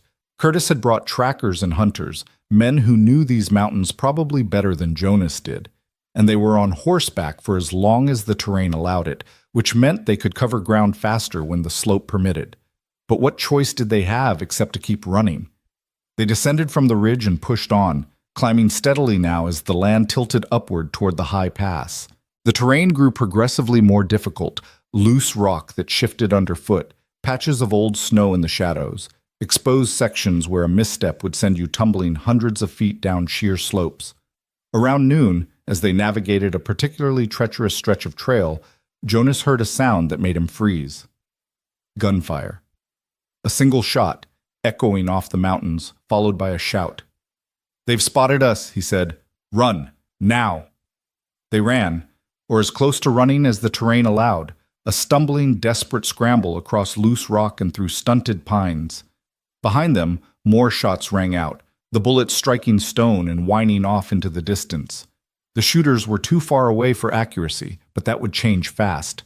Jonas pushed Evelyn ahead of him, keeping his body between her and the pursuit, expecting any moment to feel a bullet slam into his back. The pass was visible now, a notch between 2 peaks maybe half a mile ahead. If they could just reach it. Evelyn's foot slipped on loose stone and she went down hard, crying out.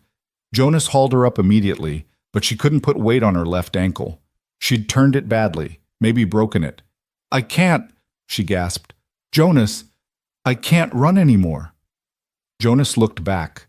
The pursuers were clearly visible now, maybe a quarter-mile behind and closing fast. Curtis Garrett was off his horse, climbing on foot now that the terrain was too rough for riding, his men spread out in a line behind him. There was no time to think, only to act. Jonas made a decision he'd been avoiding since they left the cabin, a decision he'd hoped would never be necessary. "There," he said, pointing to a cluster of boulders about 50 yards upslope from the trail. "Get behind those rocks. You'll have cover and a clear field of fire." "What are you—" "I'm going to slow them down. Give you time." Jonas pressed the Henry rifle into her hands, along with the box of cartridges from his pack. "Remember what I taught you. Breathe steady, aim for center mass. Don't hesitate." "No." Evelyn's voice was fierce despite her pain. "No, we stay together. I won't let you. This isn't your choice." Jonas's voice was harder than he'd ever used with her. "You can't run, and I can't carry you fast enough to escape. But I can buy us time. Now get to those rocks and get ready to shoot. That's an order." He didn't wait for her to argue further. He half-carried, half-dragged her to the boulder cluster and positioned her behind the largest stone, where she'd have protection and a good view of the trail. Then he moved away, finding his own position about 30 yards downslope, a spot where he could see the approaching men clearly but had cover to shoot from. Jonas drew his Colt revolver, checked the cylinder, then pulled out the extra ammunition he carried and set it within easy reach. 6 shots in the pistol, 12 more rounds in his belt. Against a dozen men. The odds were terrible, but he'd faced worse at Cold Harbor and survived. Maybe he'd be lucky again. Or maybe this was where his war finally ended. He pushed that thought away and focused on the trail below, watching Curtis Garrett and his men climb toward him.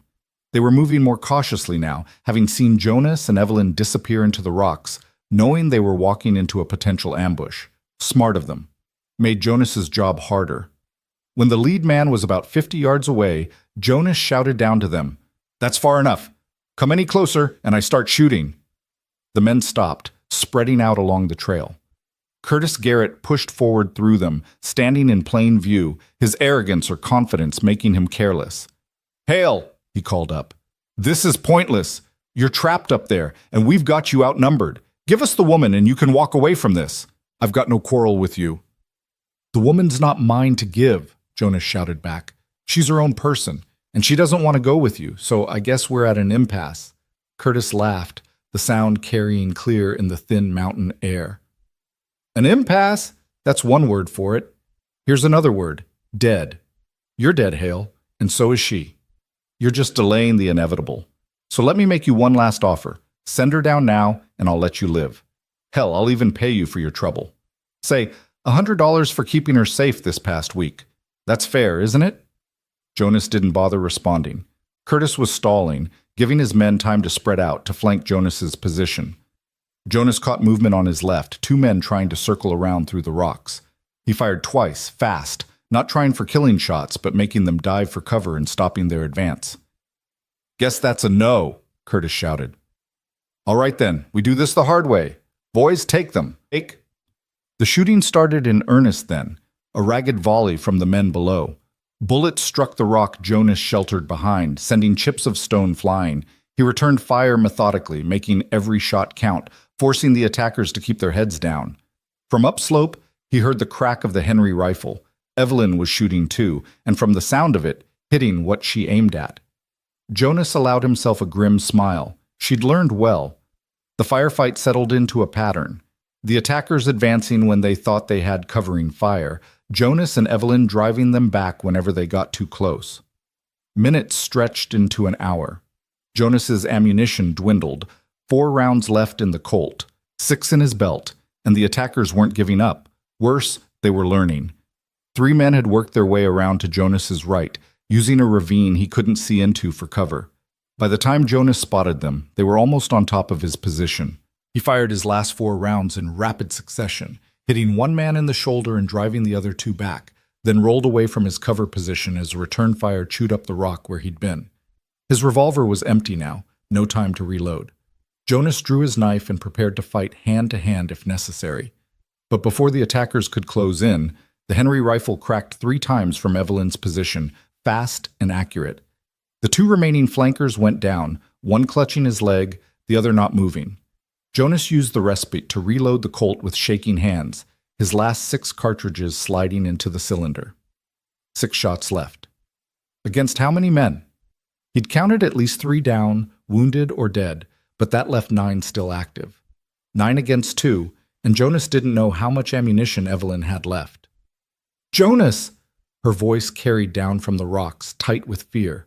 "I'm almost out. Maybe 4 rounds left." 4 rounds. 6 in his pistol. 10 total against 9 men.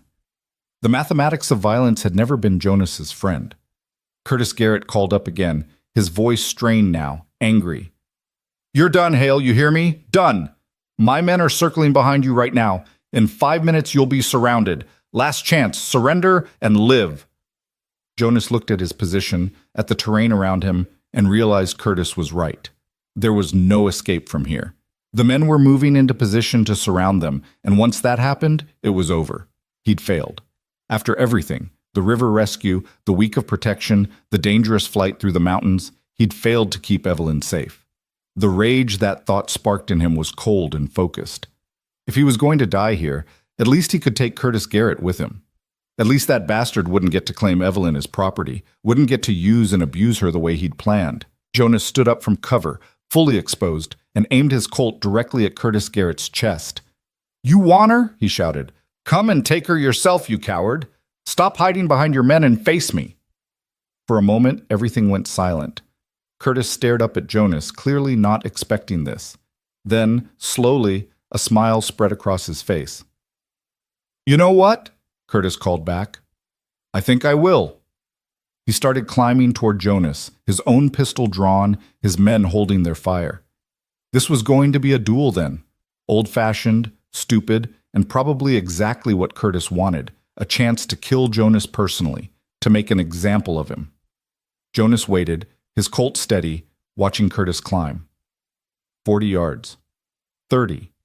25. Within accurate range now for both of them. They fired simultaneously.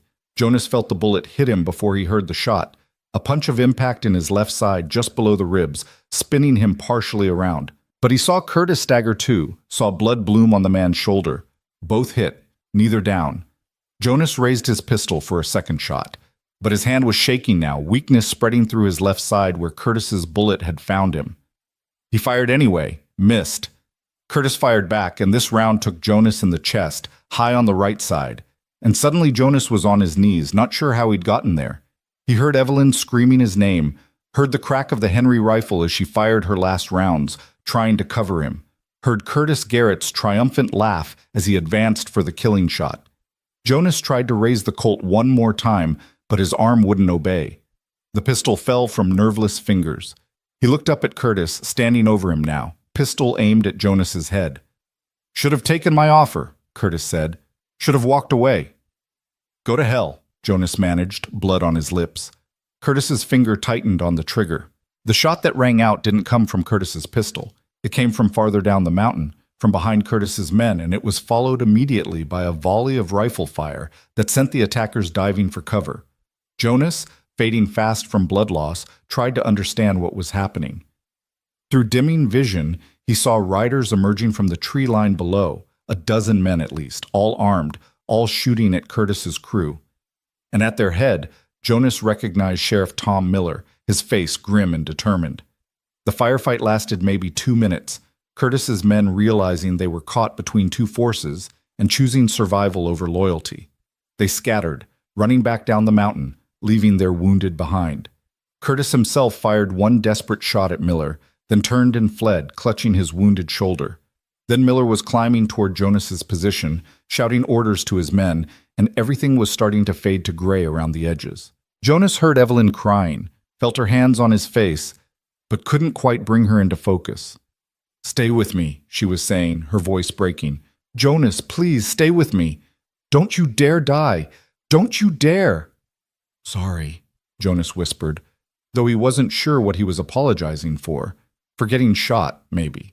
For failing to protect her properly. For... The world went dark. Jonas woke to pain that felt like fire spreading through his chest and side, each breath a fresh agony that made him want to stop breathing altogether. But underneath the pain was warmth, blankets piled on top of him, a fire crackling somewhere nearby, and most surprising of all, a hand holding his, small and cool and trembling slightly. He forced his eyes open, blinking against light that seemed too bright. The ceiling above him was rough wood, unfamiliar. Not his cabin, not the cave. Somewhere else entirely. Jonas? Evelyn's face swam into view above him, pale and exhausted but alive, so blessedly alive. "Oh God, you're awake, you're actually awake!" Jonas tried to speak, but his throat was too dry. Evelyn seemed to understand, reaching for a cup of water and helping him drink, supporting his head with surprising strength. The water was cold and sweet, and the best thing Jonas had ever tasted. "Where?" he managed, his voice barely a rasp. "Clearwater, Sheriff Miller's house. You've been unconscious for 3 days." Evelyn set down the cup, her hand returning immediately to grip his. "The doctor said you lost so much blood it was a miracle you survived the trip down the mountain. He dug 2 bullets out of you, Jonas. 2. You should be dead." Jonas thought about that, about lying on that mountain with Curtis Garrett standing over him, about the darkness that had swallowed him whole. "Feel dead," he whispered. "Don't you dare joke about this." Evelyn's voice broke and tears spilled down her cheeks. "I thought I'd lost you. I thought Curtis had killed you, and it was my fault, all of it my fault for being stupid enough to believe I could escape him." "Not your fault," Jonas said, each word an effort. "Never your fault. Then whose fault is it? Who else should I blame for the fact that you nearly died protecting me?" Evelyn was crying harder now, all the fear and exhaustion of the past week pouring out. "You got shot twice because of me. You left your home because of me. You risked everything." "My choice," Jonas interrupted, squeezing her hand as hard as his weakened state allowed. "Every bit of it. My choice, Evelyn. You didn't force me to help you. I wanted to, needed to, maybe." Before Evelyn could respond, the door opened and Sheriff Miller walked in, followed by a gray-haired man carrying a black medical bag. The doctor, Jonas assumed. "Well, well," the doctor said, moving to Jonas's bedside with professional efficiency. "The dead man rises. You're tougher than you look, Mr. Hale. Most men wouldn't have survived what you went through." He began examining Jonas's bandages, his touch careful but firm. "I'm Dr. Howard. I've been keeping you alive these past 3 days, though honestly you did most of the work yourself by refusing to die." "Thanks," Jonas managed. "I think." Dr. Howard smiled briefly. "You'll need weeks of rest to recover fully. The bullet that hit your chest missed your lung by maybe an inch. Pure luck. The one in your side did more damage, nicked your intestine. I cleaned it out as best I could, but you'll need to watch for infection, fever, increased pain. Any foul smell from the wound, you tell someone immediately. Understand?" Jonas nodded, though the movement made his head spin. Sheriff Miller stepped closer, his weathered face showing something that might have been respect. "You're a damn fool, Hale. But you're a brave damn fool. What you did up on that mountain, standing against 12 armed men to protect her," he gestured at Evelyn, "that took guts I'm not sure I've got anymore." "You came," Jonas said, focusing on the sheriff. "How? Why?"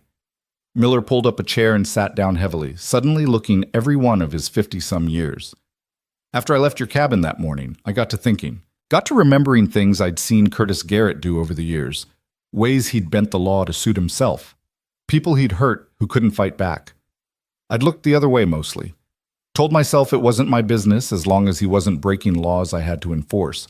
But what he was trying to do to Mrs. Mercer here," he nodded at Evelyn, "that crossed a line even for me." The sheriff paused, seeming to gather his thoughts. "So I started asking questions. Talked to some folks in Cheyenne who knew Owens Garrett, knew about his debts. Turns out Curtis had been lying about how much was owed. The real debt was maybe $3,000, not $12. And Owens had already paid back more than half before he died. Curtis was using fake papers and intimidation to make Mrs. Mercer think she owed more than she did." Evelyn drew in a sharp breath. "What?" "It's true," Miller said. "I've got sworn statements from 2 of Curtis's former business partners who were willing to testify. Curtis was planning to trap you in debt you could never pay off, keep you working for him indefinitely. That's not debt collection. That's fraud and attempted enslavement, both federal crimes. Jonas felt a grim satisfaction despite his pain. So what happens now? To Curtis? Miller's expression darkened. That's the complicated part. Curtis escaped during the firefight on the mountain, rode out with 4 of his men before we could stop them. I've got warrants out for his arrest, sent word to every town and marshal within 200 miles. But Curtis has money and connections. He might make it to California or Mexico before we catch him, or he might disappear into the territories where law doesn't reach very well. So he's free, Evelyn said quietly. After everything, he's still out there. For now, Miller acknowledged, but his businesses in Cheyenne are being seized pending investigation. His reputation is ruined, word spread about what he tried to do, and even folks who looked the other way before are calling for justice now. And most important, the sheriff looked directly at Evelyn. You're legally clear. The territorial judge reviewed the evidence and declared all of Curtis's debt claims against you null and void. You don't owe him or anyone else a single penny. You're free, Mrs. Mercer. Evelyn swayed slightly, and Jonas thought for a moment she might faint.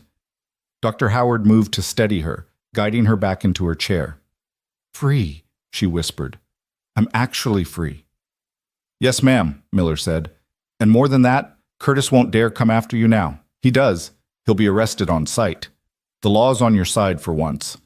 Jonas watched emotions play across Evelyn's face, disbelief giving way to hope, hope mixing with relief, and underneath it all, a joy so profound it made her seem to glow. She turned to Jonas, her eyes bright with tears again, but happy tears this time. Did you hear that? I'm free. We're safe. Curtis can't touch us anymore. Heard it, Jonas said, managing a weak smile despite the pain. Told you we'd figure something out. You got shot twice, Evelyn pointed out. That's not figuring something out. That's nearly dying. But I didn't die. That's what counts. Dr. Howard cleared his throat. Speaking of which, my patient needs rest. Lots of it. You can visit later, Mrs. Mercer, but for now Mr. Hale needs to sleep and heal. Sheriff, if you'll escort the lady out. Evelyn looked like she wanted to protest, but Jonas squeezed her hand. Go, he said softly. Get some rest yourself. You look exhausted. I'm not leaving you, Evelyn said firmly. Not after everything. I'll rest in the chair here, and if Dr. Howard tries to make me leave, I'll... You'll what? Dr. Howard asked, amused. Fight an old man, Mrs. Mercer? I've seen how you've been caring for Mr. Hale these past 3 days. Barely eating, never sleeping, refusing to leave his side. You're no good to him if you collapse from exhaustion. Now go get a proper meal and a proper night's sleep in the room Sheriff Miller has prepared for you. That's a doctor's orders, not a request. Evelyn looked between Jonas and the doctor, clearly torn. Finally, Jonas said, Please, for me. I'll still be here when you wake up. I promise. That seemed to decide her. Evelyn leaned down, pressed a gentle kiss to Jonas's forehead, a gesture so tender it made his chest ache in a way that had nothing to do with bullet wounds, and then let Sheriff Miller guide her out of the room. Once they were alone, Dr. Howard began checking Jonas's bandages again, his movements practiced and efficient. She's been by your side constantly, he said conversationally. Wouldn't eat, wouldn't sleep, just sat there holding your hand and talking to you. Telling you stories, begging you to wake up, promising you all manner of things if you just open your eyes. What kind of things? Jonas asked, curious despite his exhaustion. Oh, the usual desperate promises people make to the unconscious. That she'd never forgive you if you died. That she'd haunt you into the afterlife if you left her alone. That you were the best man she'd ever known, and she'd be damned if she'd let you die before she could tell you that to your face. Dr. Howard smiled slightly. She loves you, Mr. Hale, in case you were wondering. Jonas didn't know what to say to that. The idea seemed impossible. They'd known each other barely 2 weeks, and most of that had been spent in fear and flight. But then he thought about the way Evelyn had looked at him, the way she'd held his hand just now, the kiss on his forehead. Maybe love wasn't about time. Maybe it was about shared survival, about seeing someone at their worst and choosing to stay anyway. I barely know her, Jonas said finally. And yet you nearly died for her. Interesting that. Dr. Howard finished with the bandages and stepped back. My advice, Mr. Hale, For what it's worth, from an old man who's seen a lot of life. Don't waste time questioning why you feel what you feel. War taught you to live in the moment, didn't it? To value the people who matter while you still have them? Well, that woman matters. Anyone with eyes can see it. So when you're healed up and strong again, you tell her so. Life's too short for regrets. The doctor left after that, and Jonas was alone with his thoughts and his pain. He drifted in and out of consciousness, dreams mixing with memories. Rebecca's face overlapping with Evelyn's, the roar of the Wind River becoming the sound of artillery at Gettysburg, Curtis Garrett's pistol firing again and again in an endless loop. When he woke next, it was night, and someone was sitting in the chair beside his bed. Not Evelyn this time, but Sheriff Miller, reading a newspaper by lamplight. "Sheriff," Jonas said, his voice stronger now, "thought you'd gone home." Miller set down the paper. "Did go home, came back. Wanted to talk to you without Mrs. Mercer present. She's asleep finally, over at the boarding house. Took Mrs. Miller bringing her soup and practically forcing it down her throat, but she finally ate and went to bed." "What did you want to talk about?" Miller leaned forward, his expression serious. "Curtis Garrett, I meant what I said about the warrants and the investigation, but I also know men like Curtis don't give up easy, especially when they've been publicly humiliated. Even if we catch him and put him in prison, he's got friends and family who might come looking for revenge. Against you, against Mrs. Mercer, against anyone who helped bring him down." Jonas absorbed this, unsurprised. "You're saying we're not safe?" "Not really. I'm saying you need to be careful. Maybe consider moving, starting fresh somewhere. Curtis's influence doesn't reach. California, maybe, or Oregon. Somewhere far enough away that his reach can't find you." Miller paused. "I can help with that if you want. I've got connections, friends, in other territories who could help you and Mrs. Mercer start over." "Why are you helping us?" Jonas asked. "You didn't have to come up that mountain, didn't have to risk your life and your men's lives for strangers." Miller was quiet for a long moment. "I had a daughter once," he said finally, "about Mrs. Mercer's age. She married a man who seemed good on the surface but turned mean behind closed doors. Beat her, controlled her, made her life hell. She came to me for help, and I—" He stopped, pain crossing his face. "I told her marriage was sacred, told her to go home and try harder to be a good wife. 3 months later, her husband killed her in a drunken rage." Jonas felt his throat tighten. "Sheriff, I'm sorry, Ma." "Don't be sorry. Be better than I was." Miller met Jonas's eyes directly. "I looked away when my own daughter needed help. I've been looking away from Curtis Garrett's crimes for years because it was easier than facing him. But when I saw Mrs. Mercer, saw how terrified she was, saw how Curtis was trying to trap her the same way my daughter was trapped," he shook his head. "I couldn't look away anymore. Couldn't let another young woman suffer because I was too much of a coward to act. So I gathered men I trusted, and we came after you, and we got there just in time, thank God." "You saved our lives," Jonas said simply. "Whatever your reasons, Sheriff, you saved us. That's what matters." "Maybe." Miller stood, preparing to leave. "Think about what I said, about moving on, starting fresh. You've got people here who'll help if you need it. Don't be too proud to ask." After the sheriff left, Jonas lay awake in the darkness, thinking about the future for the first time since this all began. Before Evelyn, he'd had no future. Just an endless present of solitude and trying to outrun ghosts that couldn't be outrun. But now? Now there were possibilities, fragile and uncertain, but real. The days that followed took on a routine. Evelyn would arrive each morning with breakfast, would spend the day talking to Jonas or reading to him or helping him with the painful exercises Dr. Howard insisted he do to regain his strength. Sheriff Miller would stop by with news. Curtis Garrett had been spotted in Denver, then later in Santa Fe, always moving, always one step ahead of the law.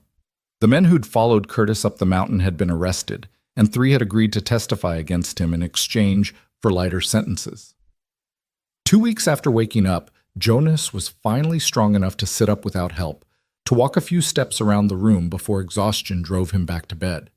His wounds were healing cleanly, Dr. Howard reported, though the scars would be with him forever. Jonas didn't mind the scars. He had plenty already. What were 2 more?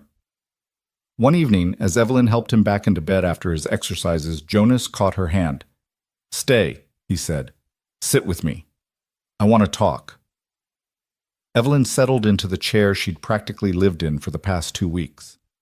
"What about?" "About what happens next. When I'm healed. When we can leave here." Jonas took a breath, trying to find the right words. "Sheriff Miller thinks we should go west. California or Oregon. Somewhere Curtis can't find us." "Is that what you want?" Evelyn asked carefully. "I don't know what I want," Jonas admitted. "Before I met you, I wanted to be left alone. Wanted to live out my days by that river and not have to think about war or violence or other people's problems. But that's not who I am, is it? Not really.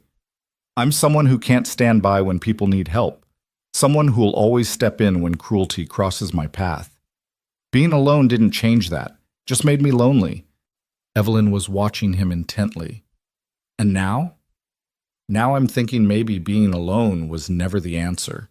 Maybe what I needed wasn't isolation, but purpose. Something worth fighting for that wasn't an abstract cause or a distant principle." Jonas met her eyes. "You gave me that.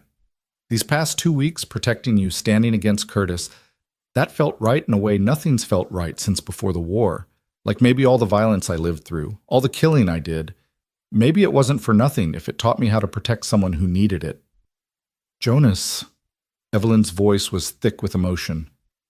"Let me finish," he said gently. "I'm not good with words, never have been. But I need to say this while I've got the courage. Dr. Howard told me you sat by my bed for 3 days while I was unconscious. Told me you talked to me, begged me to wake up, promised me things." Evelyn flushed. "He shouldn't have told you that." "I'm glad he did. Because I want you to know, whatever you promised me, whatever you said you'd do if I woke up, I'm holding you to it." Jonas squeezed her hand. "I nearly died on that mountain, Evelyn. Would have died if Sheriff Miller hadn't shown up when he did. And you know what I thought about in that moment when Curtis had his gun pointed at my head? I thought about you. About how I hadn't told you that these past 2 weeks had been the best 2 weeks I'd had in 10 years. That pulling you out of that river was the most important thing I'd done since the war ended. That if I died right then, at least I'd die knowing I'd done something that mattered." Tears were streaming down Evelyn's face now. "You matter, Jonas. Not what you did for me, but you. You matter." "Then stay with me," Jonas said. "Not because you owe me anything or because you're grateful I helped you, but because you want to. Because maybe, if we're lucky, we can figure out how to be happy together. How to build something good out of all this damage we're both carrying." Evelyn was crying too hard to speak. She just nodded over and over, then leaned forward and pressed her forehead against Jonas's, her tears falling on his face. "Is that a yes?" Jonas asked, a smile tugging at his lips despite everything. "Yes," Evelyn managed. "Yes, you impossible man. Yes, I'll stay with you. Yes, I want to build something good with you. Yes, to all of it." They stayed like that for a long time, foreheads touching, hands clasped, two damaged people who'd found each other in the worst circumstances and somehow made it to the other side. Eventually, Dr. Howard came in to check on Jonas and found them like that. He smiled, said nothing, and quietly left them alone. 6 weeks after Jonas was shot, Dr. Howard declared him healed enough to travel. The wounds were still tender and would be for months, but Jonas could walk without pain now, could move without feeling like his chest might split open. He'd never be quite as strong as he was before. The bullet damage had seen to that, but he was alive and functional, and that was more than enough. Sheriff Miller arranged for a wagon to take them west, driven by a deputy who had family in California and was heading that direction anyway. The morning they were scheduled to leave, Jonas stood on the main street of Clearwater, looking around at the little town he'd visited monthly for supplies but never really known. Evelyn stood beside him, wearing a new dress that Mrs. Miller had insisted on buying for her, her hair pinned up properly for the first time since Jonas had pulled her from the river. She looked different like this, civilized, refined, but Jonas found he missed the wild-haired, desperate woman who'd fought so hard to stay alive. That woman was still in there somewhere, he knew, just hidden under the dress and manners that society demanded. "Ready?" the deputy called from the wagon. "Almost," Jonas said.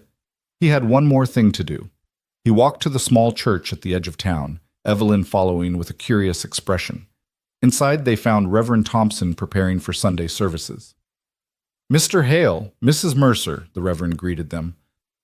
"I heard you were leaving today. Come to say goodbye?" "Come to ask a favor," Jonas said. "Can you marry us?" "Right now, before we leave?" Evelyn gasped. "Jonas, what?" Jonas turned to her, taking both her hands. "I know it's sudden. I know we should probably wait. Do this properly with a real ceremony and witnesses and all that. But I also know that life's too short and too uncertain to wait for perfect timing. I nearly died without telling you how I feel. I'm not making that mistake again. So I'm asking you right here, right now, Evelyn Mercer, will you marry me?" Evelyn was crying again. She'd been doing that a lot lately, happy tears instead of desperate ones. "You're crazy," she said, laughing through the tears. "You're absolutely crazy." "That a yes?" "Yes, yes, of course it's yes." She threw her arms around him, careful of his healing wounds, and kissed him properly for the first time, a kiss that tasted like tears and hope and the promise of a future neither of them had believed possible 2 months ago. Reverend Thompson smiled. "Well then, let's make this official, shall we? Deputy," he called out the door. "Mrs. Miller, I need witnesses." The ceremony was simple and quick, conducted in the empty church with Sheriff Miller and his wife standing as witnesses and the deputy shifting impatiently by the door. Jonas didn't have a ring to give Evelyn, but she didn't seem to care. When Reverend Thompson pronounced them man and wife, when Jonas kissed his new bride, it felt more real and more right than anything had felt in years. They left Clearwater an hour later, riding in the wagon west toward California and whatever future waited for them there. As the town disappeared behind them, Evelyn leaned against Jonas's shoulder, careful of his wounds. "What are we going to do when we get to California?" she asked. Jonas thought about it. "I can do carpentry, blacksmithing if I need to. You can do sewing, keep accounts. We'll find work, find a place to settle, build a life." "Just like that? Just start over?" "Just like that," Jonas confirmed. "We've both done harder things. This time, at least, we're doing it together." Evelyn was quiet for a moment. Then, "Do you ever think about going back? To your cabin by the river? To that life you had before me?" Jonas considered the question honestly. Sometimes. It was peaceful there. Quiet. But it was also lonely. And I'm tired of being lonely. He looked down at her. "You asked me once why I was helping you, remember? Back in the cabin, that first night. I remember. You told me about your sister. That was part of it. But there was more I didn't say. Couldn't say, because I didn't understand it myself yet." Jonas watched the landscape roll past, thinking about how to explain. "When I came back from the war, I was convinced I'd used up all my goodness, that the violence I'd done, the men I'd killed, had turned me into something broken and wrong. So I hid from the world, tried to live so small and quiet that maybe I wouldn't cause any more damage." "But you weren't broken," Evelyn said softly. "No, I was just wounded. And wounds can heal, given time and care and a reason to heal." Jonas squeezed her hand. "You gave me that reason, showed me that I could still do good things, could still stand between harm and the innocent, could still be the man I used to be before the war tried to destroy him. That's not a debt you owe me, Evelyn. That's a gift you gave me without even knowing it." "Then we saved each other," Evelyn said. "You pulled me out of the river, and I pulled you out of your isolation. That seems fair." Jonas smiled. "That seems more than fair. That seems like the beginning of something good." They traveled for 6 weeks, following the wagon trails west through Wyoming and into Utah territory, then over the Sierras into California. The journey was hard, long days of travel, cold nights camping under stars, the constant low-level worry that Curtis Garrett might somehow catch up to them. But it was also beautiful in ways Jonas had forgotten life could be. Watching Evelyn discover landscapes she'd never seen, hearing her laugh at something ridiculous the deputy said, falling asleep each night with her in his arms and waking each morning to find her still there. By the time they reached Sacramento in late July, Jonas's wounds had healed completely, and Evelyn had started showing the first signs of pregnancy, morning sickness that left her miserable but somehow still smiling, one hand pressed protectively over her still flat stomach. "We're having a baby," she told Jonas when she first suspected, her voice full of wonder. "After everything, after all the horror and fear and running, we're bringing new life into the world." Jonas had held her close, feeling something shift in his chest that had nothing to do with bullet wounds. A child. He was going to be a father. The responsibility terrified him, but underneath the terror was joy, pure and unexpected and absolutely certain. They settled in a small town called Coloma, in the Sierra foothills, where gold had been discovered 20 years earlier and the boom had gone bust, leaving behind a quiet community of people who'd stayed because they liked the mountains and the river and the sense of starting fresh. Jonas found work as a carpenter, helping rebuild the church that had burned down the previous winter. Evelyn took in sewing and mending, her skill with a needle earning her quick respect among the women of the town. They rented a small house near the American River, not as wild as the Wind River, but beautiful in its own way, and slowly, carefully, began building the life they'd promised each other. News of Curtis Garrett reached them occasionally, carried by travelers from the east. He'd been arrested in Santa Fe but escaped before trial.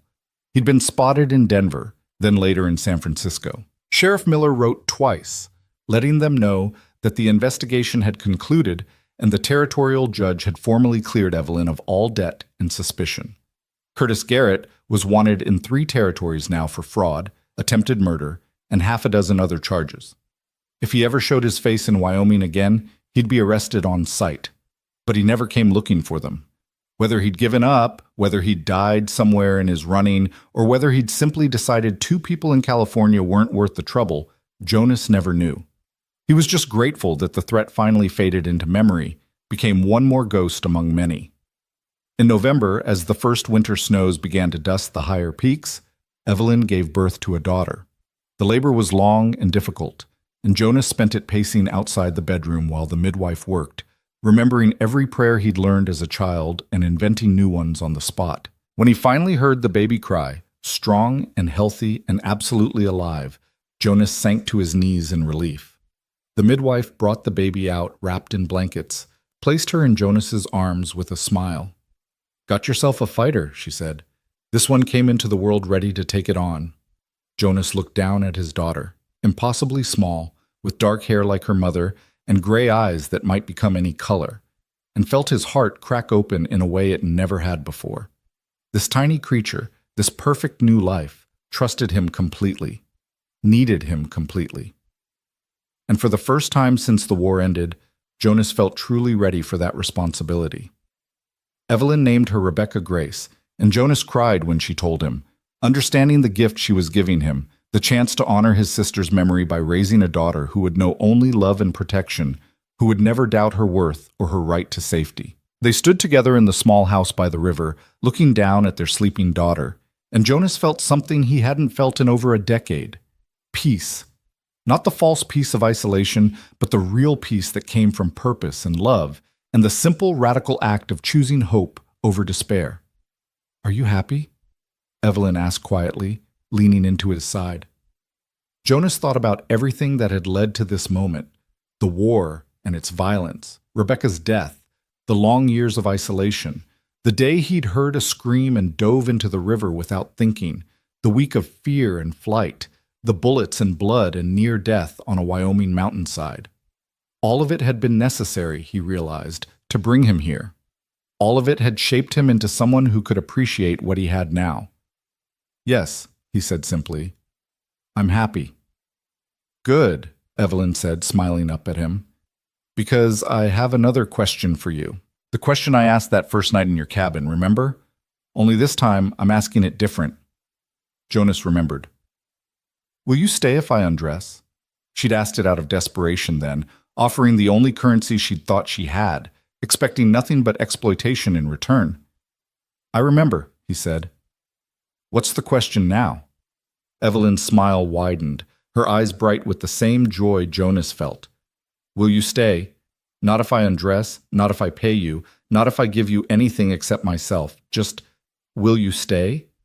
Now that we're safe, now that Curtis is gone, now that you've done what you set out to do by protecting me, will you stay just because you want to?" Jonas looked at his wife. At the woman who'd nearly drowned and who he'd pulled from the river. At the woman who'd learned to shoot, who'd fled into the mountains, who'd sat by his bedside for 3 days begging him not to die.